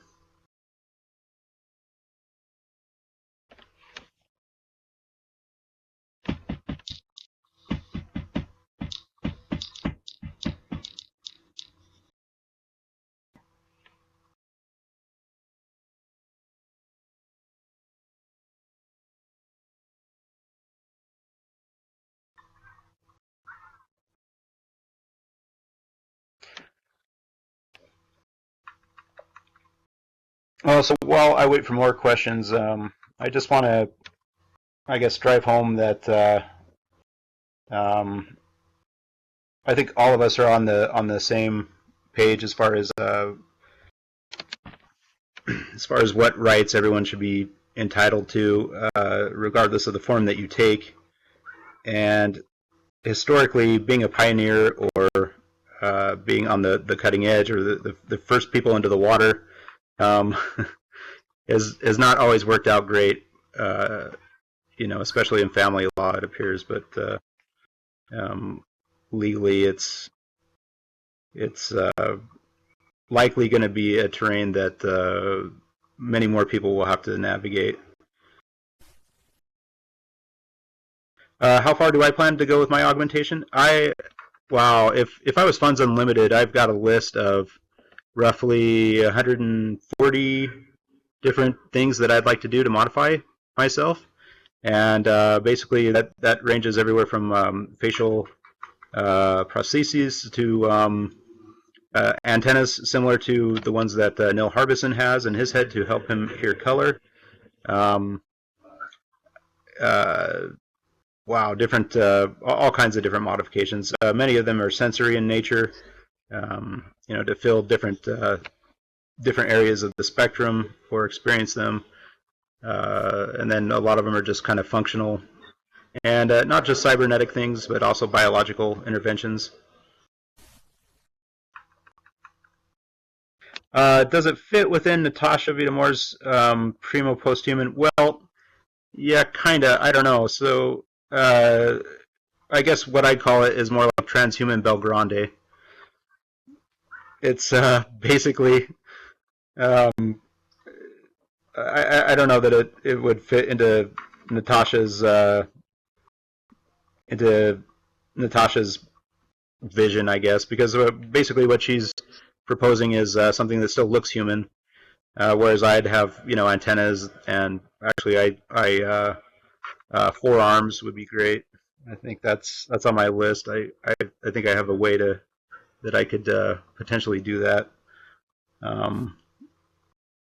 As far as the list goes, yeah, there's kind of a list. I haven't really made it too public. In biohacking, a lot of the things that I do end in failure, so I'd say maybe 90% of the time. But if I set out to do something like let's just say turn my skin green, just hypothetically, the intervention that I choose might fail, but the desire to have green skin might not. So it's basically a lot of the things on my list. I've proposed different interventions and things like that, and they haven't worked out. I haven't really updated the list, but the desire to have those things still persists, even if the intervention was a failure. But yeah, Deku Shrub. Yeah, I that's something that that I've been meaning to do. I'll probably do that maybe in the next month or so. If you want, you can friend me on Facebook, and when I do have that write up, I'll publish something. But thank you for letting me speak.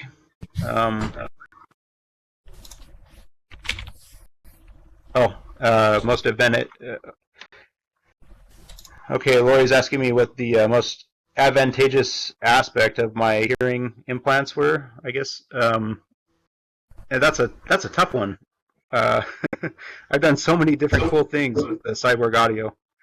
One of them was just with a contact microphone, being able to listen to heartbeats by pressing something to somebody's chest or hear through walls. I also modified it to basically give me a tremor sense, where if anyone was walking near me, it just sounded like booming, thunderous footsteps. That was really cool. I was able to detect a jogger probably about a quarter mile before they even got to me. Before I could even see them, I could hear these footsteps coming. It turned out to be somebody about a quarter mile away. So there's so many different cool things that I've done with them.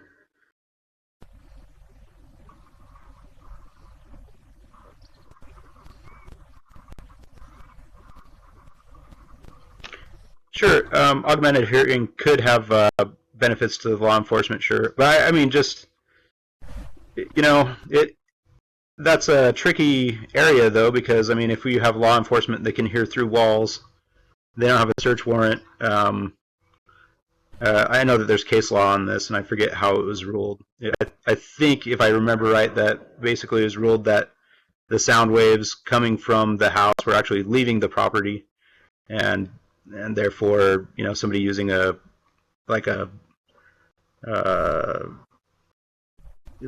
directional microphone or something like that was within their rights to do so, or it wasn't a violation of privacy. I can't remember.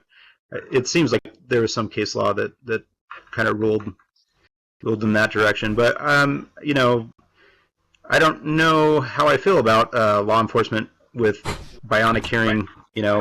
Just going door to door or through an area, just kind of, I would view that as a violation of rights.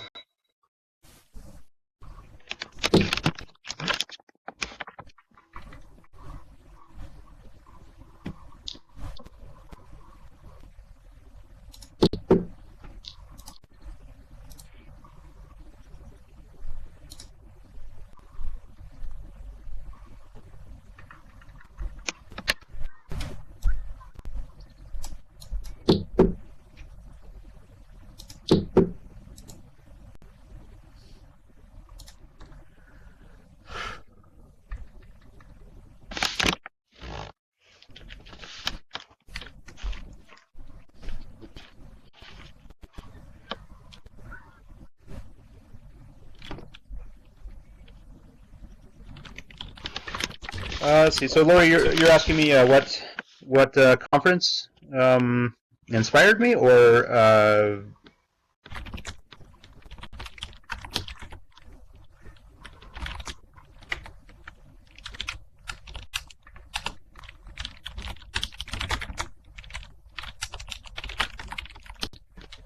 yeah, good point, Barry. Sorry, Woody.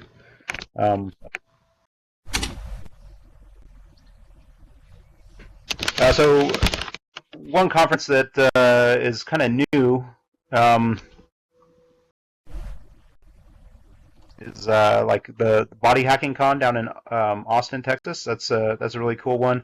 A lot of grinders meet up there to collaborate and different things like that. A lot of the things that we do are just completely through forums and things like that. And I think just that by itself has really inspired us to do some really cool things, and some of us have some really ambitious projects that we're working on. That'll be pretty cool.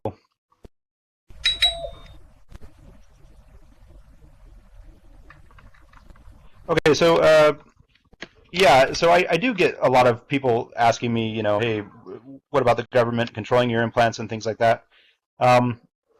All the implants that we do have different, currently are kind of low tech. So there's not like say with a finger magnet, there's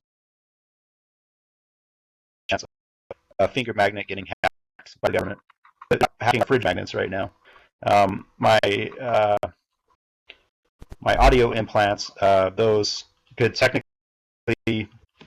I guess technically be hacked if somebody had a gigantic power source and was wanting to torment me, but honestly, it's they would need a gigantic source to do that. But yeah, no. In the future, though, yeah, if we have different cybernetic things that are on the market and everything, that's going to be a real issue for sure. Because you don't want people. Kind of like what Woody touched on is basically the way we view our implants is like an organ. It's an it's part of our body. It's not like a tool. It's something that we perceive as being just another organ, a part of our body. So do I think that a government or a corporation should be able to hack something like that? No. But I mean, it's also going to be the designer's duty to build in some safeguards there.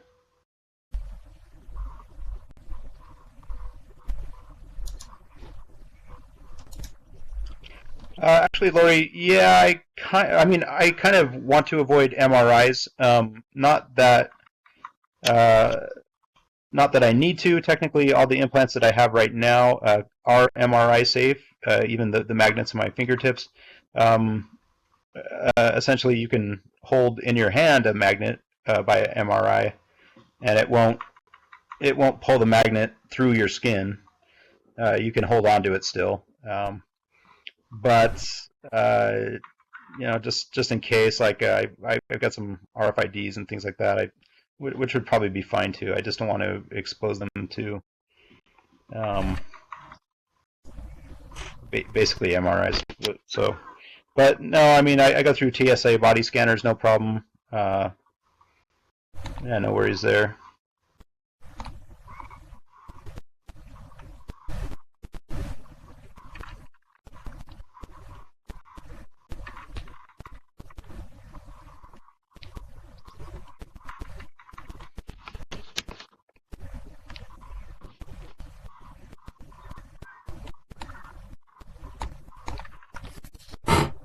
So let's see, Lori, you're asking how magnets affect me. Well,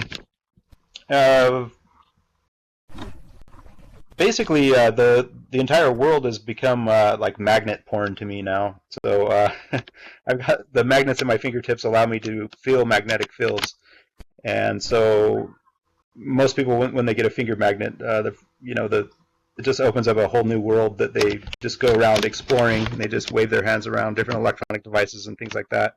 It's really been something that's enriched my life. If it's something that I lost, and I have had magnets reject, and you know, as soon as that happens, I put a new one in, you know, because that's a sense that I have dreams about. I'll be in my dream, and just like in a normal dream, you know, you might see and hear different things, and I'll also feel magnetic fields in my dreams. It's just like it's a new sense. It's just completely integrated into my life. So.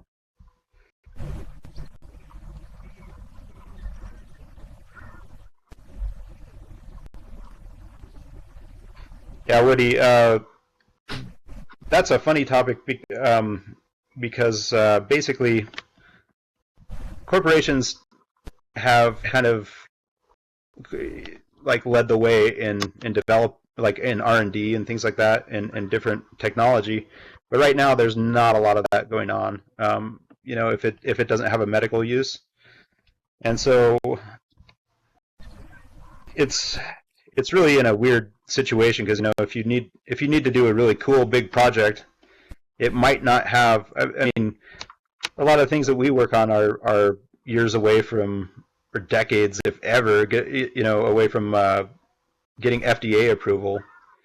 And so essentially what we're doing is creating something that can fit within the realm of body modification and be sold and marketed that way. But then you're talking about procedures without anesthesia in most countries and things like that. So that drastically reduces the number of customers that you could potentially have. You know, so it's a weird thing where everything that we're doing now is like basically there's not a lot of profit in it currently, because there's not a lot of people that are super excited about getting cut open without anesthesia to get something that's not FDA approved put into them. So not a lot of people want to invest in that either at the moment. I think that potentially in the future, and when people see more and more people start to do this, that it'll become big business. I think it'll be huge. I think human enhancement is like the next, and augmentation is just like the next huge thing. That's my personal opinion. But. Well, Rich, thank you so very much for that interesting discussion and that firsthand account on augmentations and some legal issues that may arise from it. It's refreshing to get that firsthand account. I thank you so much. Yeah, thank you. Yeah, thanks for having me, everyone.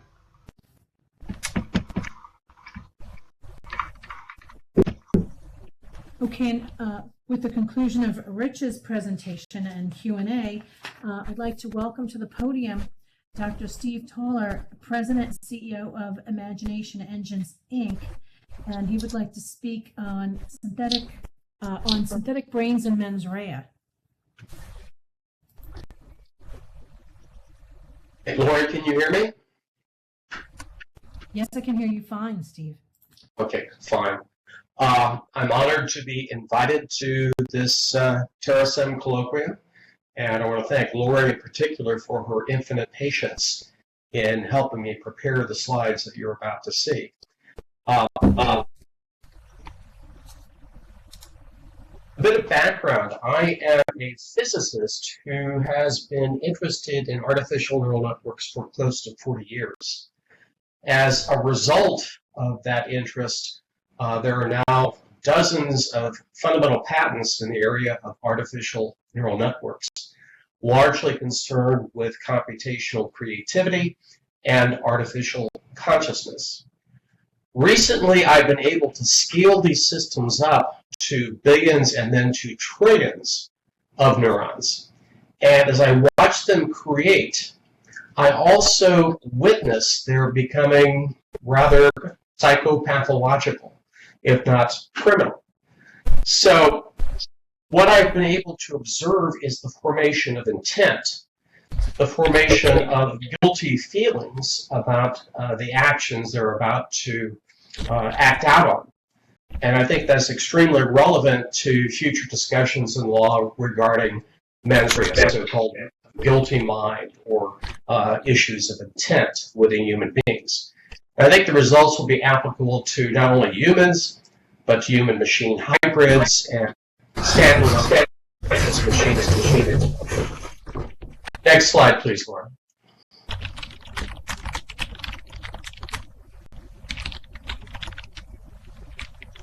There's been a lot of talk lately about computational creativity. A lot of buzz recently from one gentleman in particular, Ryan Abbott, MD, JD, who is asking the question, can artificial intelligence own its own intellectual property? And I would say the issue is pretty much moot, unless, of course, that is a truly sentient form of artificial intelligence. I don't think it's the case. The flip side of that question is whether or not such artificial intelligence can be held responsible for its indiscretions. It's the same issue again. Unless that AI is truly sentient, has feelings, it's not really going to be bothered by being tucked behind bars or denied various privileges. So there's another issue connected with these questions. Next slide, please.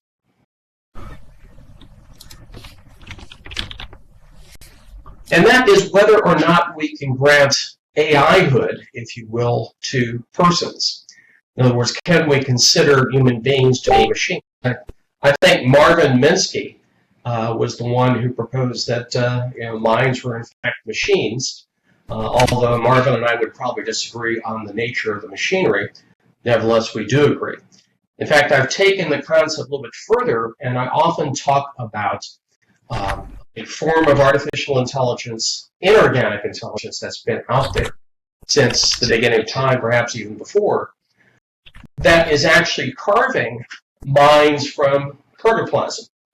So essentially the AI, inorganic intelligence and consciousness, was here long before the human brain.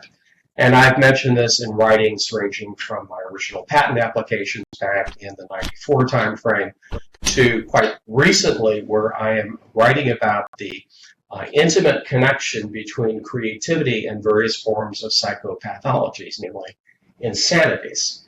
And it does arise. In fact, you can see these dark thoughts forming within these newest forms of artificial intelligence I'm building at the scale of trillions of neurons. Laura, next slide, please. Here, for instance, is a very tranquil view when the system is under very little stress. Very sedate, very calming. In fact, if we have the same system generate music, it's calm, it's basically reiteration of a lot of themes it's already heard. If it's a robot carrying out the control of a robot, it essentially is acting as a production system. As I call them, if-then-else programming schemes. So it's not very creative. Next slide, please. But then as we begin to stress the system out a little bit more, and I'll define what I mean by stress in a few moments, the system starts to generate some internal imagery that's a little bit disturbing, a little bit dark. I mean, here's one creation out of millions that has, the system itself has named Road Shark, and it's in the process of mangling and devouring a woman on the road, and of course the being depicted is half shark and half antique vehicle. Rather interesting concept, but nevertheless intrinsically criminal in nature. Likewise, music generated by the system becomes a little bit heavier. Robotic action planning becomes more improvisational, allowing very complex robots to do various forms of gymnastics. Next slide, please. In the extreme, the thoughts of the system become very dark and extremely twisted. I would call this demonic in nature. Again, one of many different images created by these systems as they think. The music they generate becomes even more alien in nature, and robotic action planning becomes erratic, oftentimes pointless, and if we're equipping these robots with weapons, as we have done with the military, some of their actions could be considered criminal in nature if, in fact, they were granted that human status. Next slide, please.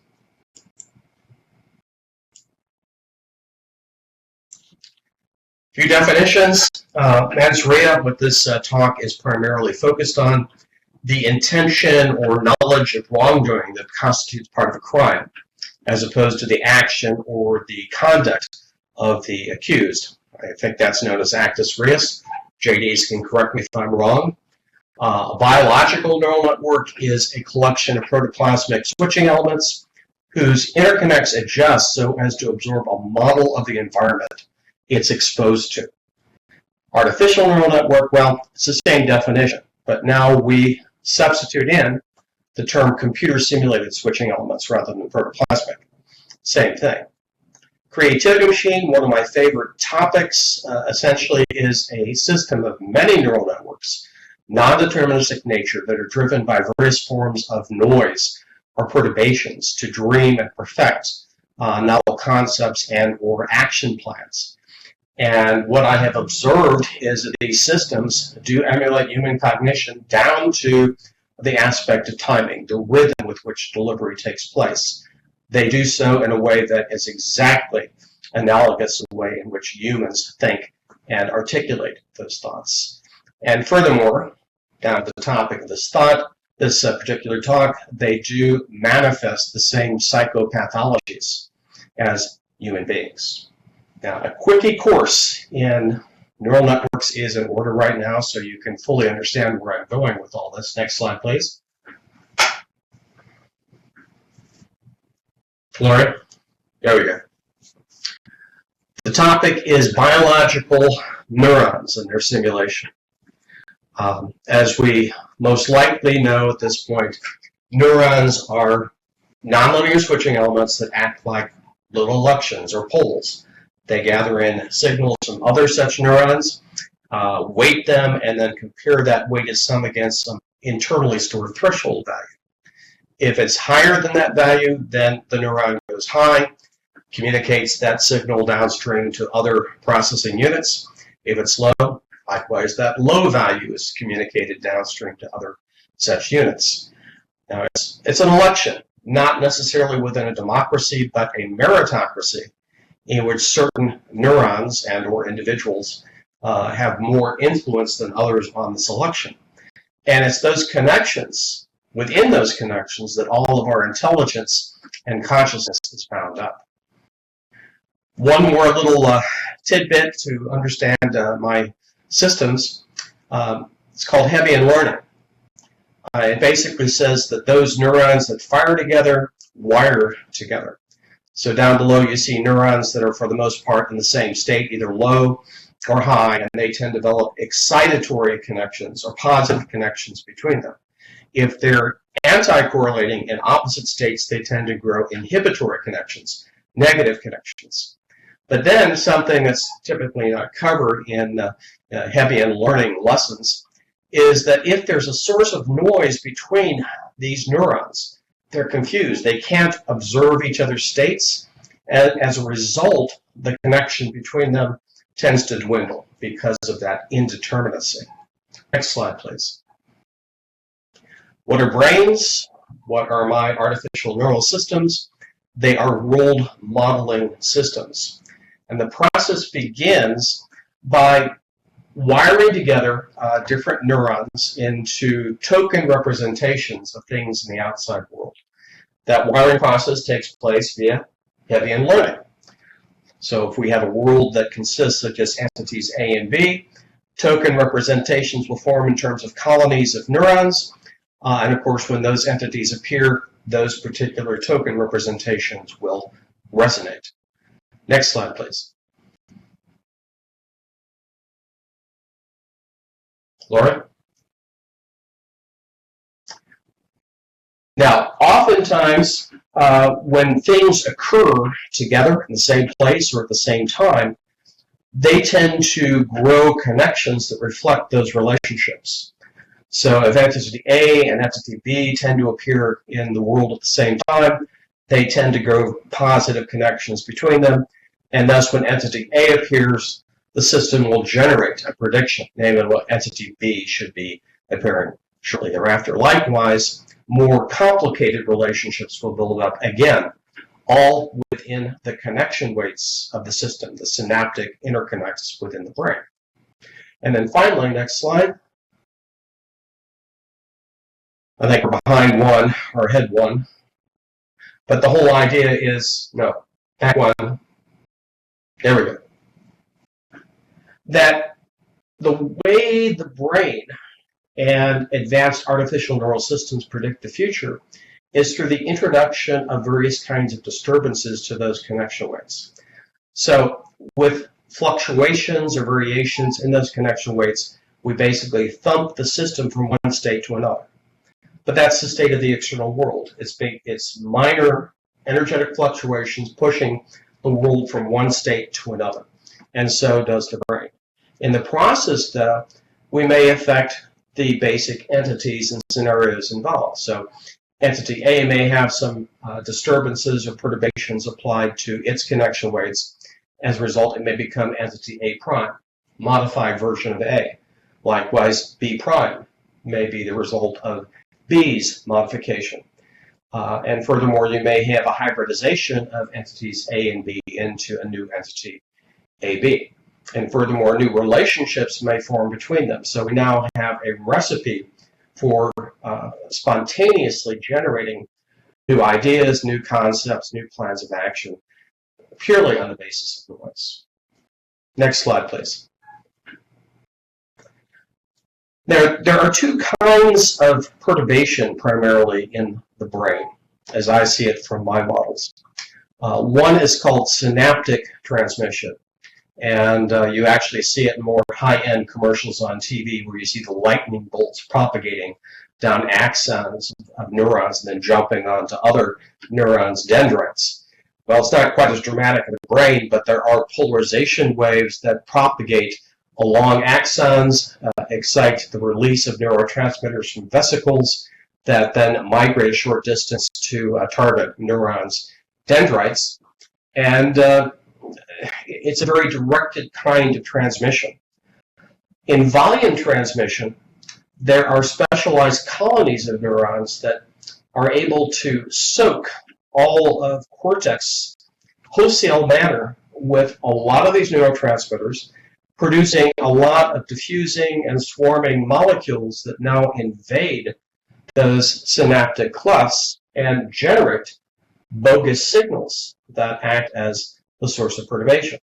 From what I can tell so far, it is the major source of perturbation in the brain and has the ability to transition the entire cortex from a rote to a memory type mode. Next slide, please, Marvin. And I'll turn around and do a little pointing at this slide. This is a profound slide in my mind, at least, and it portrays the behavior of very large artificial neural systems that can be single neural networks, they can be myriad neural networks acting as a swarm, but the behavior is independent of the size, the complexity, and the manner of training of the system. And what you're seeing in this plot is essentially the behavior of the rate with which ideas or notions are being generated by the systems and the volume neurotransmitter concentration along the x-axis. And typically what happens is as we begin to introduce perturbations into these systems that are looking at a very slow, changing world, or no world at all, they might be blindfolded and essentially have cotton in their ears, so to speak. What happens is that the rate of idea generation increases, largely memories in this regime, peaks out and then begins to decline again. And that decline is due to the fact that many of those neurons are being pinned down. Their elections are being rigged. I guess that's an expression we've heard many times in the last few months, but that is in fact the case within these systems. So memory generation falls off dramatically, and it is replaced by just generic pattern generation, which can be largely gobbledygook or nonsense. Now, this peak in memory generation helps to define a boundary between what I call the U regime and the V regime. U regime is largely memories. If you're looking for a creative solution to a problem, you're not going to find it here because it is what the system is already aware of. But here we begin to damage the memories to create what are called confabulations. Things not directly from direct experience, but things that could potentially be of value to another critic system that's watching this whole process. In the W regime, we tend to see nonsense, gobbledygook. It's the old garbage in, garbage out kind of paradigm. So the problem with the W regime in my artificial neural systems and my analogy within the brain is that it tends to produce hallucinations, things that aren't really there. It tends to disallow the process of hypothesis testing, in which the system can consider whether or not the hallucination is real or not. And even worse than that, it can produce a kind of cognitive paralysis or incapacitation.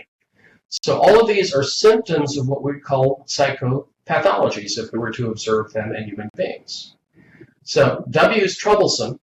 It yields creative thought. In fact, what it does produce in these large systems are fragmentary thoughts, pieces of valuable notions that are only realized if they're being watched by some sort of critic when the system falls back into the V regime or U regime, probably in biology due to homeostatic kinds of processes.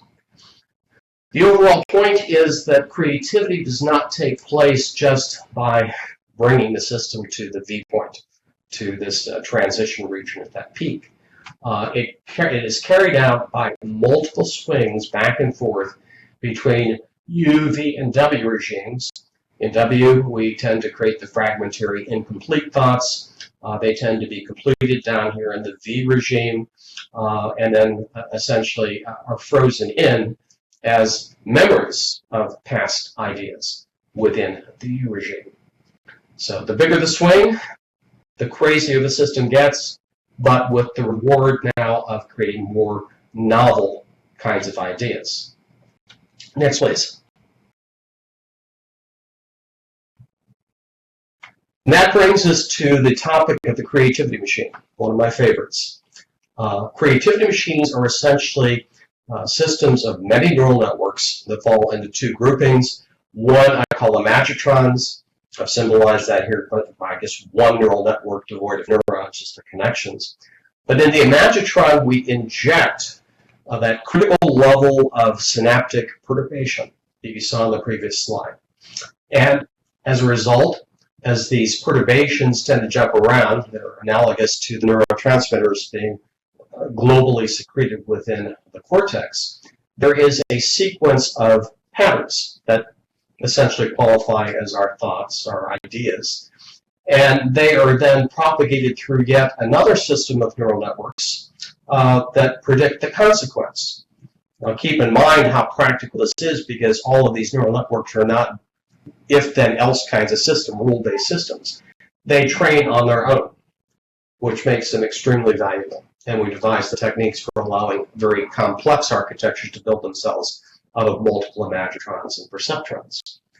One embodiment of this concept is one in which we basically keep track of the distance of the consequences being predicted by the perceptrons and comparing it to a target using the distance, the Euclidean distance between consequence and targets, to modulate the noise injected into the imagitrons. So far from reaching the goal, the agitation produced by these perturbations is high, and the thoughts tend to become more twisted, perhaps even darker, as you saw previously.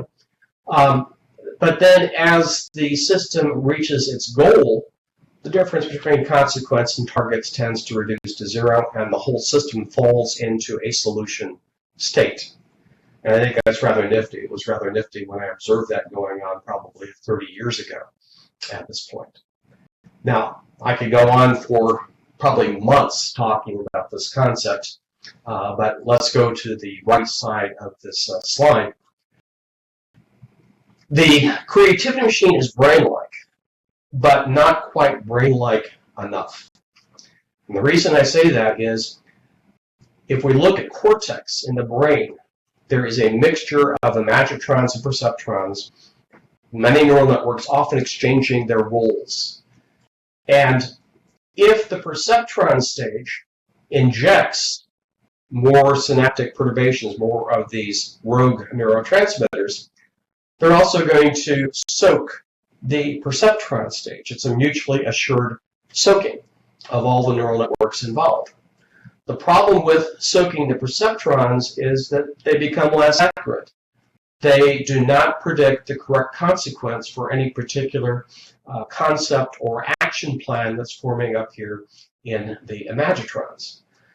In fact, one can saturate the perceptron so much, again, we're going to have those rigged poles again, in which the neurons are synaptically saturated, and there is no consequence generated. So I hope you realize where I'm going with this. This is a model of brain in which we have no realization of consequence of any particular kind of action that's being contemplated by the system. Next slide, please. So that brings to mind a picture of brain in which we begin to question nature's wisdom. Ultimately, we tend to praise this particular system. It depends upon which side of the bed you're waking up on that particular day. But I need to move up a little bit. I'm going to point to this inset up near the top, where we see a very crude cutaway of brain, where we have cortex sitting on top of the brain case, thalamus sitting on top of the brainstem. And thalamus has been often referred to as the eyeball within the brain, because it's looking up, and I say that figuratively, toward cortex through reentrant connections. There's a feedback loop, typically portrayed as axonal communication, a nerve-type communication. But I think that the chemical part is even more prevalent than the axonal kinds of transmissions going on. So, in that sense, cortex can be viewed residing within the cranial cavity, which I've symbolized by this beaker. And within it, various neural networks will begin to chain up into ideas. So we have a series of neural networks that are activating to a series of memories, A, B, C, and D. If we're inventing a car, for instance, this could be wheels, B could be the axles, C could be a chassis or a box of some kind, and D could be the fuzzy dice. I'm speaking tongue-in-cheek, of course. But these ideas now blend into one, the notion of a car, and then in sequence, another series of memories will be generated, representing the consequence. So I guess if you're a 16-year-old kid thinking about a car, you're going to have memories of freedom, mobility, sunny skies, rainbows, and unicorns, if you will. But essentially, this represents what I call an associative gestalt. You're not going to generate numerical scores for things in the brain. You're going to generate a series of associations that generally represent a feeling, the affective response, emotional response of that particular individual. On the other hand, if we think of something frightening or bad, we will be creating negative associative gestalts that typically terminate in feelings of imminent extinction or ill health or homelessness, whatever. Now, in my model of thalamus, it is looking like an eyeball again at this cortical beaker, and what it's doing is detecting the arrival of novel chains, not just the ideas, but the accompanying affective response to them, which may also include an action plan for implementing the idea. The thing is, if the novel thought is now isolated, it can be summarized as a topological chain forming within the thalamic reticular nucleus of the thalamus, which in turn serves as the input to a simple neural network that controls the injection of various volume neurotransmitters back into cortex. So you see the plumbing in place here. So the problem with this whole scheme is if the idea is not really a good one at the time, the system is going to say, well, let's create more twisted ideas. And it does so by injecting more of these neurotransmitters, largely stress-related, adrenaline, noradrenaline, and so forth, maybe even some dopamine in the process. It has to be one sign or the other. It has to be excitatory or inhibitory for this whole theory to work. But the problem is, as soon as we start injecting those stress neurotransmitters, we create twisted ideas that could qualify as ideas, but at the same time, we are creating defective consequence chains that really do not reflect external reality, can be misleading, or they may not form at all. That's probably the worst case scenario. And we have to wait until homeostasis takes over and these excess stress neurotransmitters are neutralized within cortex. So for a brief period of time, the brain doesn't know what it's thinking. It has no feeling of guilt. It doesn't know what the consequence of what it's thinking is. So at that moment, there is no mens rea. Next slide, please.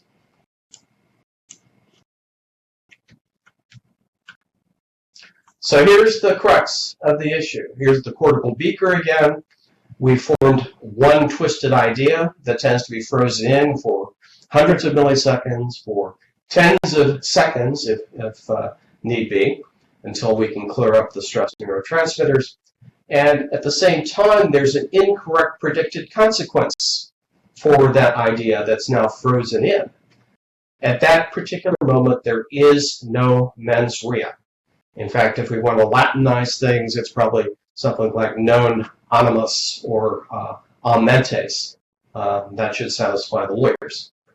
But the truth of the matter is there is no mens rea, and it's not because of evil spirits. It's not because of some aberrant kind of psychology. It's simply the result of chemistry and physics, which will be applicable to human beings as well as any kind of future combination between man and machine. Next slide, please. So that brings us to this slide that I think that lawyers and judges need to be thinking about, and maybe they need a mini tutorial. The case I've made so far is that creativity and various insanities are caused by the same neurodynamics. And we've suspected this for millennia, that the more quirky among us are the most creative. And here we have a bottom-up neurodynamic model for how that can happen. And as you recall, I depicted these large neurotransmitter swings that are called a tidal variation in global neurotransmitter concentration. And toward the upper end, we're in the W regime. And of course, we can cycle back and forth, between sleep, waking, and then being in this W regime in which these crazy, twisted thoughts are taking place, from which we can select the more practical or useful among them, maybe even the more novel among them. So here are the quirky types, and they are oscillating back and forth across this continuum. On the other hand, we have the more, how should I say, straight-laced individuals among us, the ones that obey the rules all the time and really want to stick it to the others who are more creative and probably undergoing these various neurotransmitter swings, which in turn are probably the result of genetics and essentially may have a racial or ethnic or even a gender basis to them. So there is a creative boundary here. It's not necessarily a boundary. It's basically the magnitude of these swings. I claim that criminal behavior, other sociopathic behaviors, fall on the same scale. So on the right, you see a number of landmarks. I certainly have not exhaustively listed all potential kinds of crimes, but definitely there is intent involved. And usually it's the, I guess, the result of perception circuses in courts that essentially determined whether or not there was any kind of intent or mens rea going on. But here at the boundary, there are moments in our lives where very law-abiding people, probably the more creative people, are experiencing no mind at all. It's the non-animist regime. And I would claim in a nutshell that this is more a case for psychologists or psychiatrists or social workers to address than the police marching people off to prison to deal with. So it's all on the same continuum, and creativity, insanity, criminality are all on the same spectrum. Next slide, please. In terms of prevention, I can suggest a possibility that could occur in the next 25 to 30 years, and it's probably part of the Terasem mindset, and that is we need to create twin cortices for the neurobiological cortices. So imagine that we do replicate the neural architecture, begin to absorb all of the memories and ideas of cortex into synthetic cortex. It is in a state of calm because it's not being deluged with these volume of neurotransmitters. So when a thought, an idea, occurs within the biological cortex, the nearest possible memory chain is reproduced, and we can subtract to see exactly how twisted the idea is, a quantitative measure. Likewise, consequence patterns, the chains that form, can be contrasted against the nearest consequence pattern forming up within the synthetic cortex. Subtract. Then it's a matter of back titration, of neutralizing whatever kinds of stress neurotransmitters are involved. So things like adrenaline, noradrenaline are compensated through things like serotonin. So I can imagine sometime in the future where it's legal to actually carry around a pouch of THC, which is used to titrate against the stress neurotransmitters that produce this quirkiness, often going really awry. That's probably 25 to 30 years down the road. I don't think it's going to be achieved with chip implants. The near-term solution, a little lower technically, is the direct in situ monitoring of volume neurotransmitters. So we can essentially monitor the concentrations of adrenaline, noradrenaline, and so forth in cortex, and then meter out the compensating kinds of neurotransmitters. So what this talk boils down to, in summary, is this.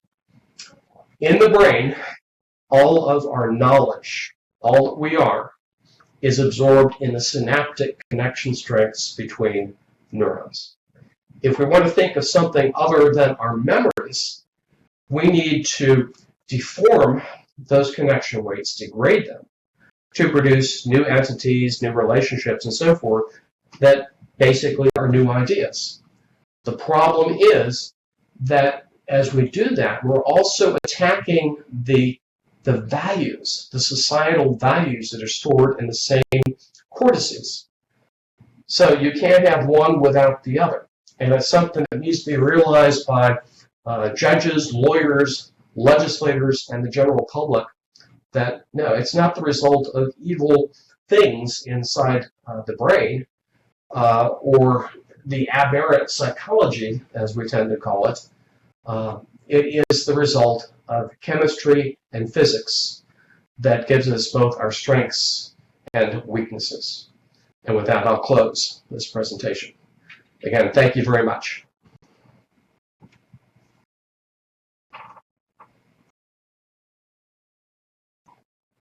I do have some backup slides in case the relevant questions do pop up.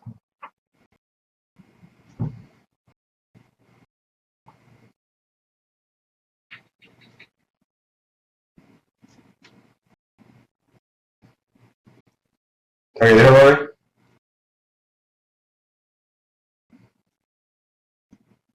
Yes, I'm here. We need to give people a little bit to lay some questions into the text box. So if anybody has questions for Dr. Toller, please put them into the text box, which is in the lower left section of the toolbar. Thank you.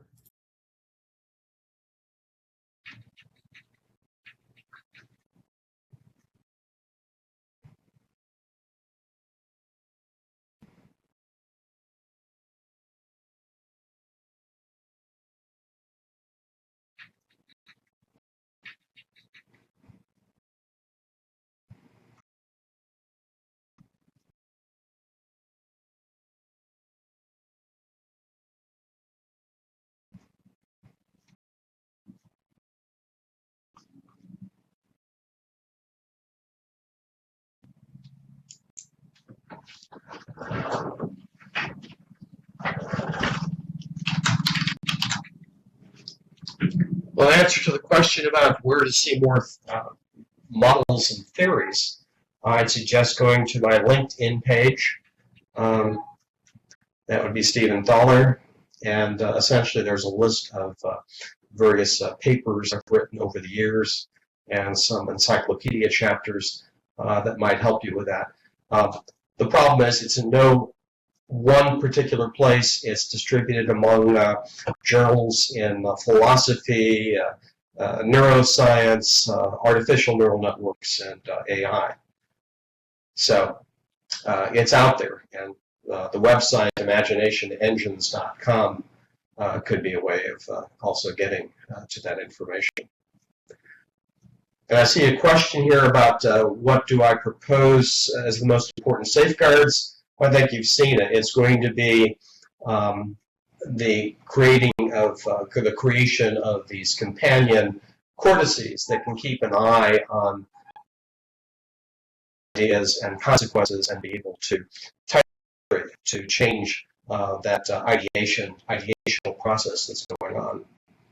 Otherwise, I guess there's always the old approach of isolation, but I do think it's not torture, it's not the isolation that's going to fix criminal activity. It's going to be understanding and education, and maybe as the technology gets better and better, to correct things at the neuronal level.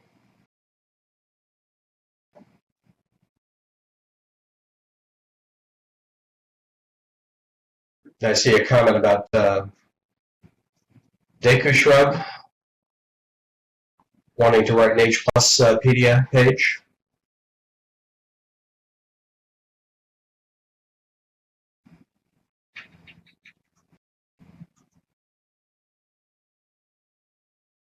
I hear typing.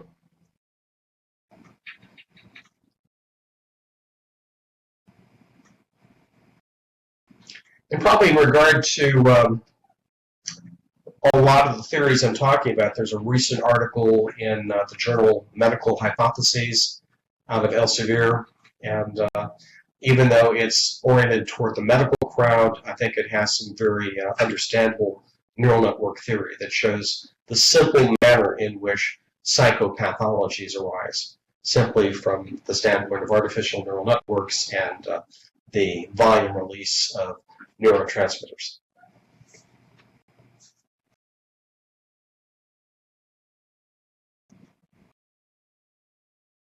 Lori, if you can back up, I can show a list of past articles that might be interesting. I think it's slide number 3 or so.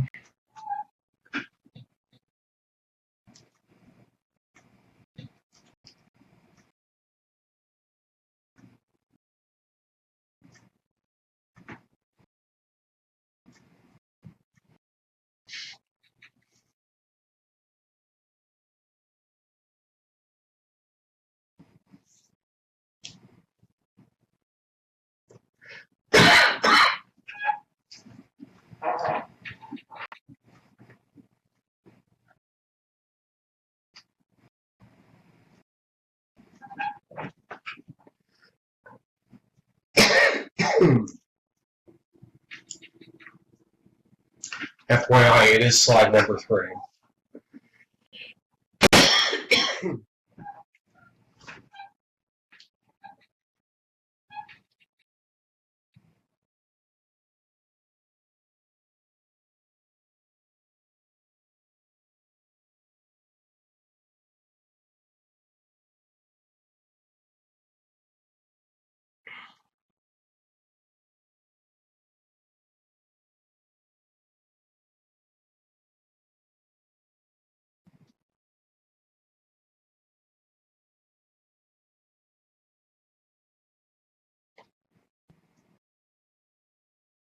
That's it, Lori. If you want to read about my theories, you can go back to 1994. There's a slew of a dozen patents, 24 at that time, that actually touch on this topic. And a strange place to publish was the Journal of International Journal of Near-Death Experience, and to actually build a hypothetical neural systems for hypothetical animals and essentially kill them. And we actually see the kinds of delusions that we typically see in the brain, as well as the creation of psychopathologies. And then in the neural network publishing arena, virtual input phenomena was probably the lead-off article. And it deals with how hallucination works. In particular, neural networks looking at some environment and being damaged from the inside out. So the neural network is interpreting its own internal damage as things in the environment, even hypothetical things that it's never experienced before. The American Philosophical Association published an article back in 2012 in which I'm actually defending Alan Turing from several different points of view, the foremost being the argument from consciousness, how artificial neural systems can not only generate a stream of consciousness that's originating from various kinds of noise sources within the brain, but also create the subjective feel that goes along with it. So it's vindicated. It turns out that the creativity actually bolsters the consciousness, because the act of consciousness can be looked at as the invention of significance to what we see in a functional MRI, namely lots of regions lighting up or activating. Excuse me. So it's sort of like interpreting someone's baby who is intrinsically homely as can be is beautiful. So the brains are lying to us. We are lying to ourselves about the reality. Of course, a lot of people will bitterly resist that point of view. But the brain is inventing false significance to itself. Hence, it's engaging in delusion that we call consciousness. 2014 was a big paper because that basically laid out the theoretical framework that you've heard today from a very mathematical point of view. But what it shows is that both these internally perturbed neural systems, which we're simulating this volume neurotransmitter release, produce thought at exactly the same rhythms as human beings do, and differentiates between fast and linear production and very slow and sporadic kinds of production. The former representative of when we're involved in rote memory tasks like name 20 numbers or 20 states of the Union. The latter corresponds more to when we are engaged creatively, essentially coming up with ideas that we've never had before. Name the next 10 Nobel Prizes, for instance. We have to think really hard. So it's not a matter of hardness. That's probably the high-level psychological view of what's going on. It all relates to the secretion of neurotransmitters, that super soaking of cortex I alluded to. And then in 2016, just this year, I published this article, Cycles of Insanity and Creativity Within Contemplative Neural Systems. And if you do a lot of reading on the internet, you notice the ancients saw the correlation between quirkiness and creativity.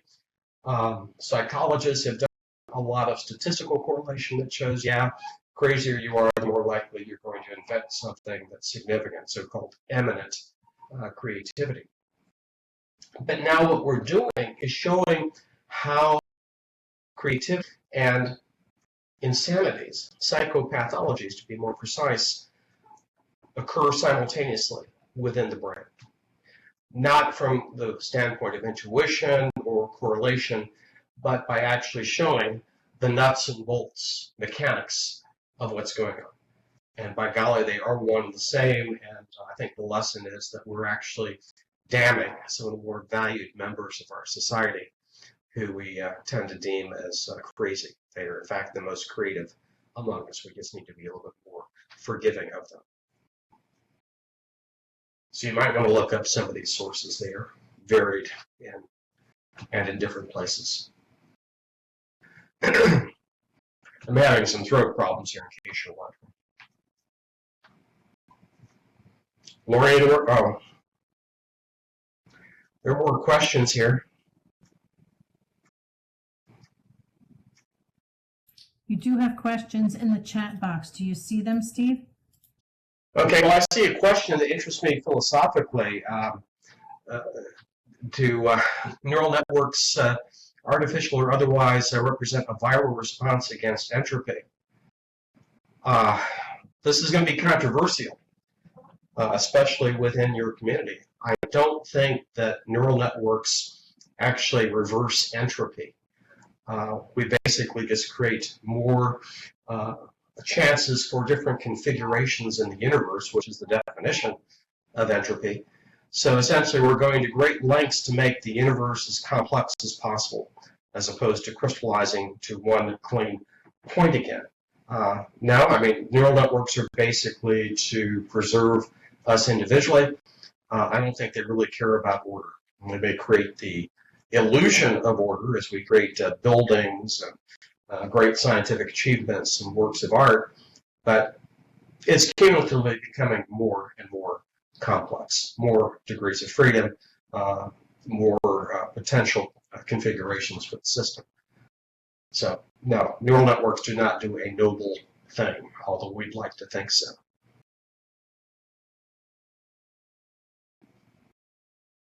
I see an interesting question about the classic sleepwalking defense. Certainly there's no mens rea, but in a way, I'm talking about sleep when we freeze out a particular kind of idea, a particular kind of consequence, and the brain is not working. So, yeah, I think that defense has flown in the past. I'll have to ask the JDs in the audience. Does Rich know? Or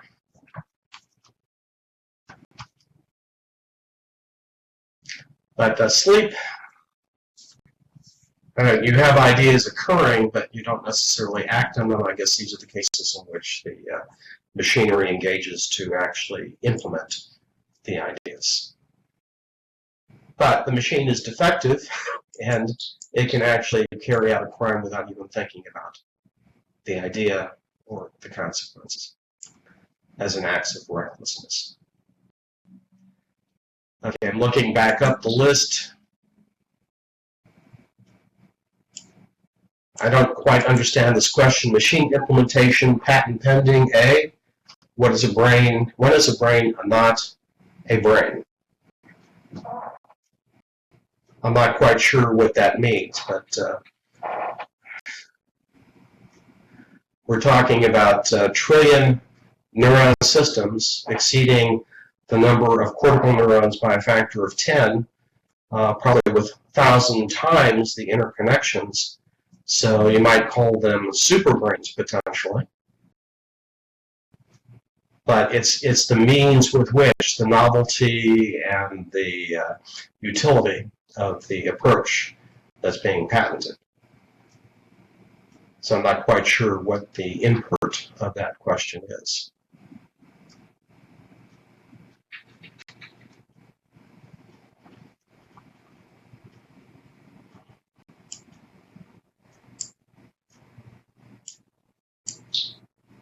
Steve, if you scroll up a little bit, I think there are a few more questions. I missed a few while I was talking.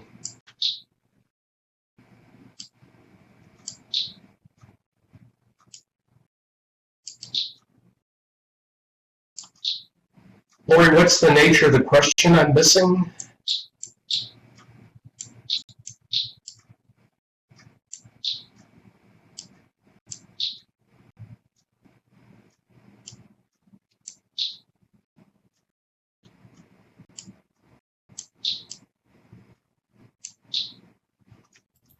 I'm not certain which of those you did not address. There was one by Metafire Horsley. Does this research lend itself to suggesting AI architectures that would be similar to human minds, but immune to human cognitive problems? This is the challenge I see in building very brain-like forms of AI. Again, it's that trade-off. If you're going to produce creativity, you're going to begin to soften the connections, degrade them into new ideas, and at the same time you're going to be creating pathologies because the rules of the game are also going to be softened, if not broken.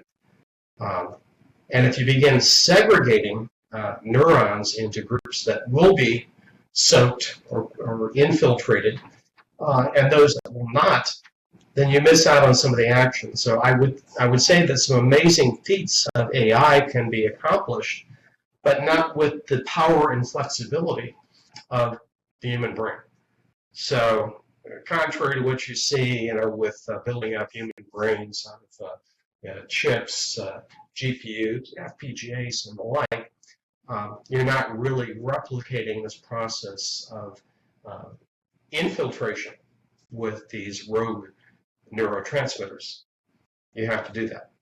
Now, I can imagine doing things that are very dependable and reliable, sort of like those straight-laced individuals I depicted in one slide. Certainly, if you're going to build a military system, you want one that's going to behave, and that is very predictable. So it's sort of like picking out the cool-headed soldier to do his or her job. But if you're going to do things that replicate, a Salvador Dali or an Albert Einstein, you're going to have to douse the system with these excess neurotransmitters to get the weird new thoughts that can qualify as Nobel caliber ideas, or at least famous works of art. So, yeah, there are valuable ways of using this, but you certainly don't want to use it in the auto industry and autonomous cars, because if they have a mind of their own, if they're touchy, they're having the equivalent of hormonal or neurotransmitters, you certainly want to get into them. So you want things that are more robotic than creative. But even minor acts of perception, if you're looking at an optical illusion, most AI can't resolve what it's looking at. It has to have this surge of neurotransmitters to begin juggling interpretation of it, and then deciding what is consistent with the external reality. So even that involves creativity. There's no such thing as a perceptron, if you will, in the classic case that our friend Marvin wrote against back in the 70s. It's not going to do the trick. It's not going to replicate the process of perception by the brain. There's a little bit of craziness involved within the brain. They have to be creative machines, in fact. I think we may have one more. We're a little bit over time, but I think we can squeeze in one more question. And that was from C4 Rain, that states, why do we consider neural networks, artificial or otherwise, as viral responses against entropy, a form of guided, controlled individual agency over available energy? Okay, well, I think I began to answer that question before. I don't think that neural networks or our brains are essentially the reaction of the universe to entropy. We're creating more entropy as a result. The primary purpose of the brain is survival of the host organism, to which it will go to great extents to create chaos in addition. So adhering to the strictest definition of entropy, log of configurations opening to the system, neural networks are not doing it. In fact, as they work, they create more entropy within themselves. If you've ever trained a neural network, essentially they're very ordered. You apply an input to a perceptron, and you essentially get one meaningless and constant output from it. It's not until it starts seeing examples of its environment that it starts to build memories. In other words, more available configurations. So in itself, it is now generating more entropy within itself. And certainly if you consider the creativity machine, by injection of noise, you are basically creating new degrees of freedom and you are increasing the entropy of the brain. So I guess I'm more of a dystopian than you would have at first guessed. We are essentially creating a more and more disordered world, and maybe it's part of the delusion that we feel that it's getting more ordered. Others among us, especially recently, might feel it is getting more disordered from a social point of view, from a political point of view. Well, Steve, thank you so very much. Your presentation has given us so much to ponder and build upon per mens rea, per intent of synthetic brains and AI. So it was absolutely a marvelous presentation. Thank you so much. And thank you, Lori, for the hospitality and the help. And thank you to the crowd and these wonderful talks I've heard before.